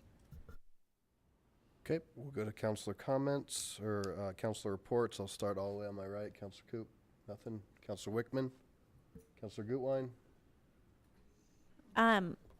2 things. One, we had a great ward meeting. I'll let Karen talk about that more. And I just wanted to bring up an issue that some neighbors in Ward 5 have brought up about wood burning in fire pits over the summer, and to just please be mindful of your neighbors if you're going to use a wood burning and fire pit. Especially some of your neighbors might have asthma and that kind of stuff. And there's a really great information about it on the Lakewood website. And then you can also call if you feel like your neighbor is violating the restriction, 303-987-7111. Thank you. Thank you. Councilor Franks. Didn't have a report, but do have a comment. Do not try to break up one of those logs, the wax logs, quickly, because you will have a bonfire. I was one of those folks who tried to put it out quickly, and 5-foot-high flames, so just be careful. Harrison. That sounds exciting. Big kudos to our 2 speakers that we had at Ward 5. Gary Hardy gave us a presentation on Cycling Without Age. What a phenomenal program. Those of you who don't know about it need to know about it, because I tell you, it will be a community builder. We also had Peggy Bocard from the recreational department talking about activities of all ages, and she did a phenomenal job. Please make sure she hears our thanks. Thank you very much. Mr. Roybal. No report. Vincent. Mr. Abel. No report, but I was remiss. Jay, you did a bang-up job in looking at this picture of parking everywhere and providing the background information, the maps. It was very well done. Thank you for all your work on that. And Chief, thank you as well. Ms. Johnson? No report. Shakti? I have like a lot of things. It's Inspire Arts Week. There's a million things going on. You probably have to go to the website to find out the specifics. Imagine Lakewood, so you can give feedback on what you want to have happen with Parks and Rec and that kind of thing. There are different meetings all over the city happening. The one in Ward 3 is at the Link. I can't see my whole note on the phone. I have all the Thursday at 2:00. And then Thursday at 6 p.m. in Belmar Park, you can learn about bats. And we don't have as many nature activities in Belmar Park, so it's kind of exciting. Then Friday, there's a fundraiser, $25, 6 to 10 at the Heritage Center to raise money to fix up the firehouse at the Heritage Center. Saturday, 8 to 9, you can volunteer to work on trails at Green Mountain Park. And then Saturday evening, 5 to 10, it's a rock and block party at Belmar Park. Okay, and to expand on that, the Imagine Lakewood Public Open House, there's 4 of them. Tuesday, June 6th from 2 to 4 at the Clements Community Center, 1580 South Yarrow. 6 to 8 p.m. at the Bear Valley Church, 10,001 West Jewel Avenue. And then Thursday the 8th, 2 to 4 at the Lakewood Link, and 6 to 8 p.m. at Green Mountain Rec Center. So you can also check out all this stuff on the lakewood.org-imagine. It'd be great to have folks come out, participate. This is to help lend your feedback to the future of our arts, recreation, and parks in the city of Lakewood. We're updating the plan, so it's critically important that we hear from you. Had a great event at the Art Line at Aviation Park on Saturday to start to look at some of the new art installations that are going to go at Aviation, Mount Air, and Walker Branch. The 40 West Farmers Market kicked off, and then had a great opportunity to go with Councilor Coop to a playground reopening at a community that didn't have a very nice playground on 17th and Kendall. And CU architecture students did some crowdfunding and raised about $35,000, and then worked together throughout the semester to work with the kids to see what those kids wanted. And they put together a beautiful playground for some kiddos who probably wouldn't have had that opportunity. So that was fantastic. And then I'll leave you with a little bit of a nerdy thing, but the Supreme Court ruled today in a case called Villaggio, which was really, it had to do with the arbitration clause and construction defects litigation. Many years ago, the city of Lakewood was the first community to pass an ordinance to deal with that, to try to spur condo development. We haven't had a condominium built in the city since 2006. Arbitration clause was a big deal. It's something that we couldn't get through at the state legislature. The state Supreme Court upheld that today, 5-2, that says that you can have an arbitration clause in your declarations. So we had some legislation that passed with the great help of our city support, and now we have this. So hopefully we'll start to see some owner-occupied housing, multifamily housing in the city of Lakewood, which is desperately needed. That's all I have. Michelle, anything? Ms. Hodson. Yeah, just a few things. Thank you. Next week, June 12th, you have a special meeting, which is an executive session at 5:30. And then the regular meeting, of course, at 7, a recognition, Senior Heroes Award winners. It's our first reading ordinance of the Historic Preservation Committee's designation of the O'Kane Farm. So that'll be first reading. And then under general business, we'll have a discussion around your priorities. Just a reminder as well, today is June 5th, and on June 30th this month, we are going to say goodbye to our long-term employee, Carol Gosnell. June 30th is her last day. It happens also to be her birthday. She's worked for the city in the city manager's office for 37 years. Please make sure to spend a moment with her in her office. She doesn't want any party, and believe me, we've tried, so she wants nothing. So please go and bug her and say goodbye and wish her well.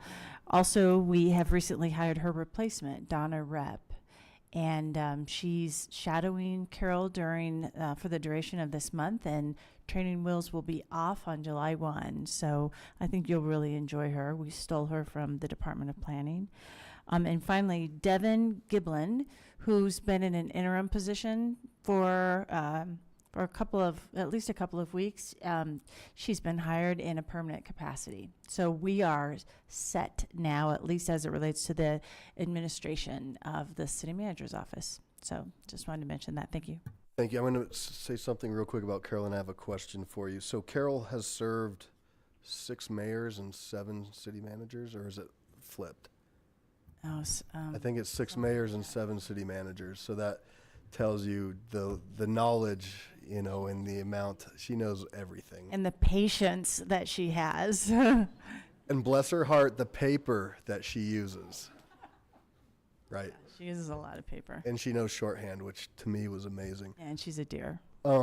Real quick, Colorado Mills. And I know that's of great interest for many reasons. And I know you may read articles and you may see different things, and we sponsored a job fair, or we are sponsoring a job fair.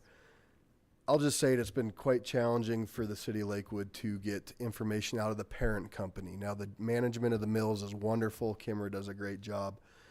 But what you tend to see on television is pretty much what we tend to hear or see the same. So it's unfortunate. We'll try to keep the community apprised as we know. I don't know if you have anything else to add or if Nanette does, but it's been challenging for us as well. I can just tell you that they're working diligently to restore, replace, and do what they can to get them all up and operating. So don't have a lot more information beyond that, but they are working hard. And that's 2,000 to 3,000 jobs. Some folks have found other areas, and hopefully through these job fairs we can get those folks. And I'm not sure I mentioned before, it's amazing to realize that mall is 1.3 million square feet. That's a lot of space for restoration. Cool. So that's it. Again, thank you very much to everybody, and thanks for hanging out with us. We are adjourned at 10:30. We can go celebrate Pete's birthday. Can you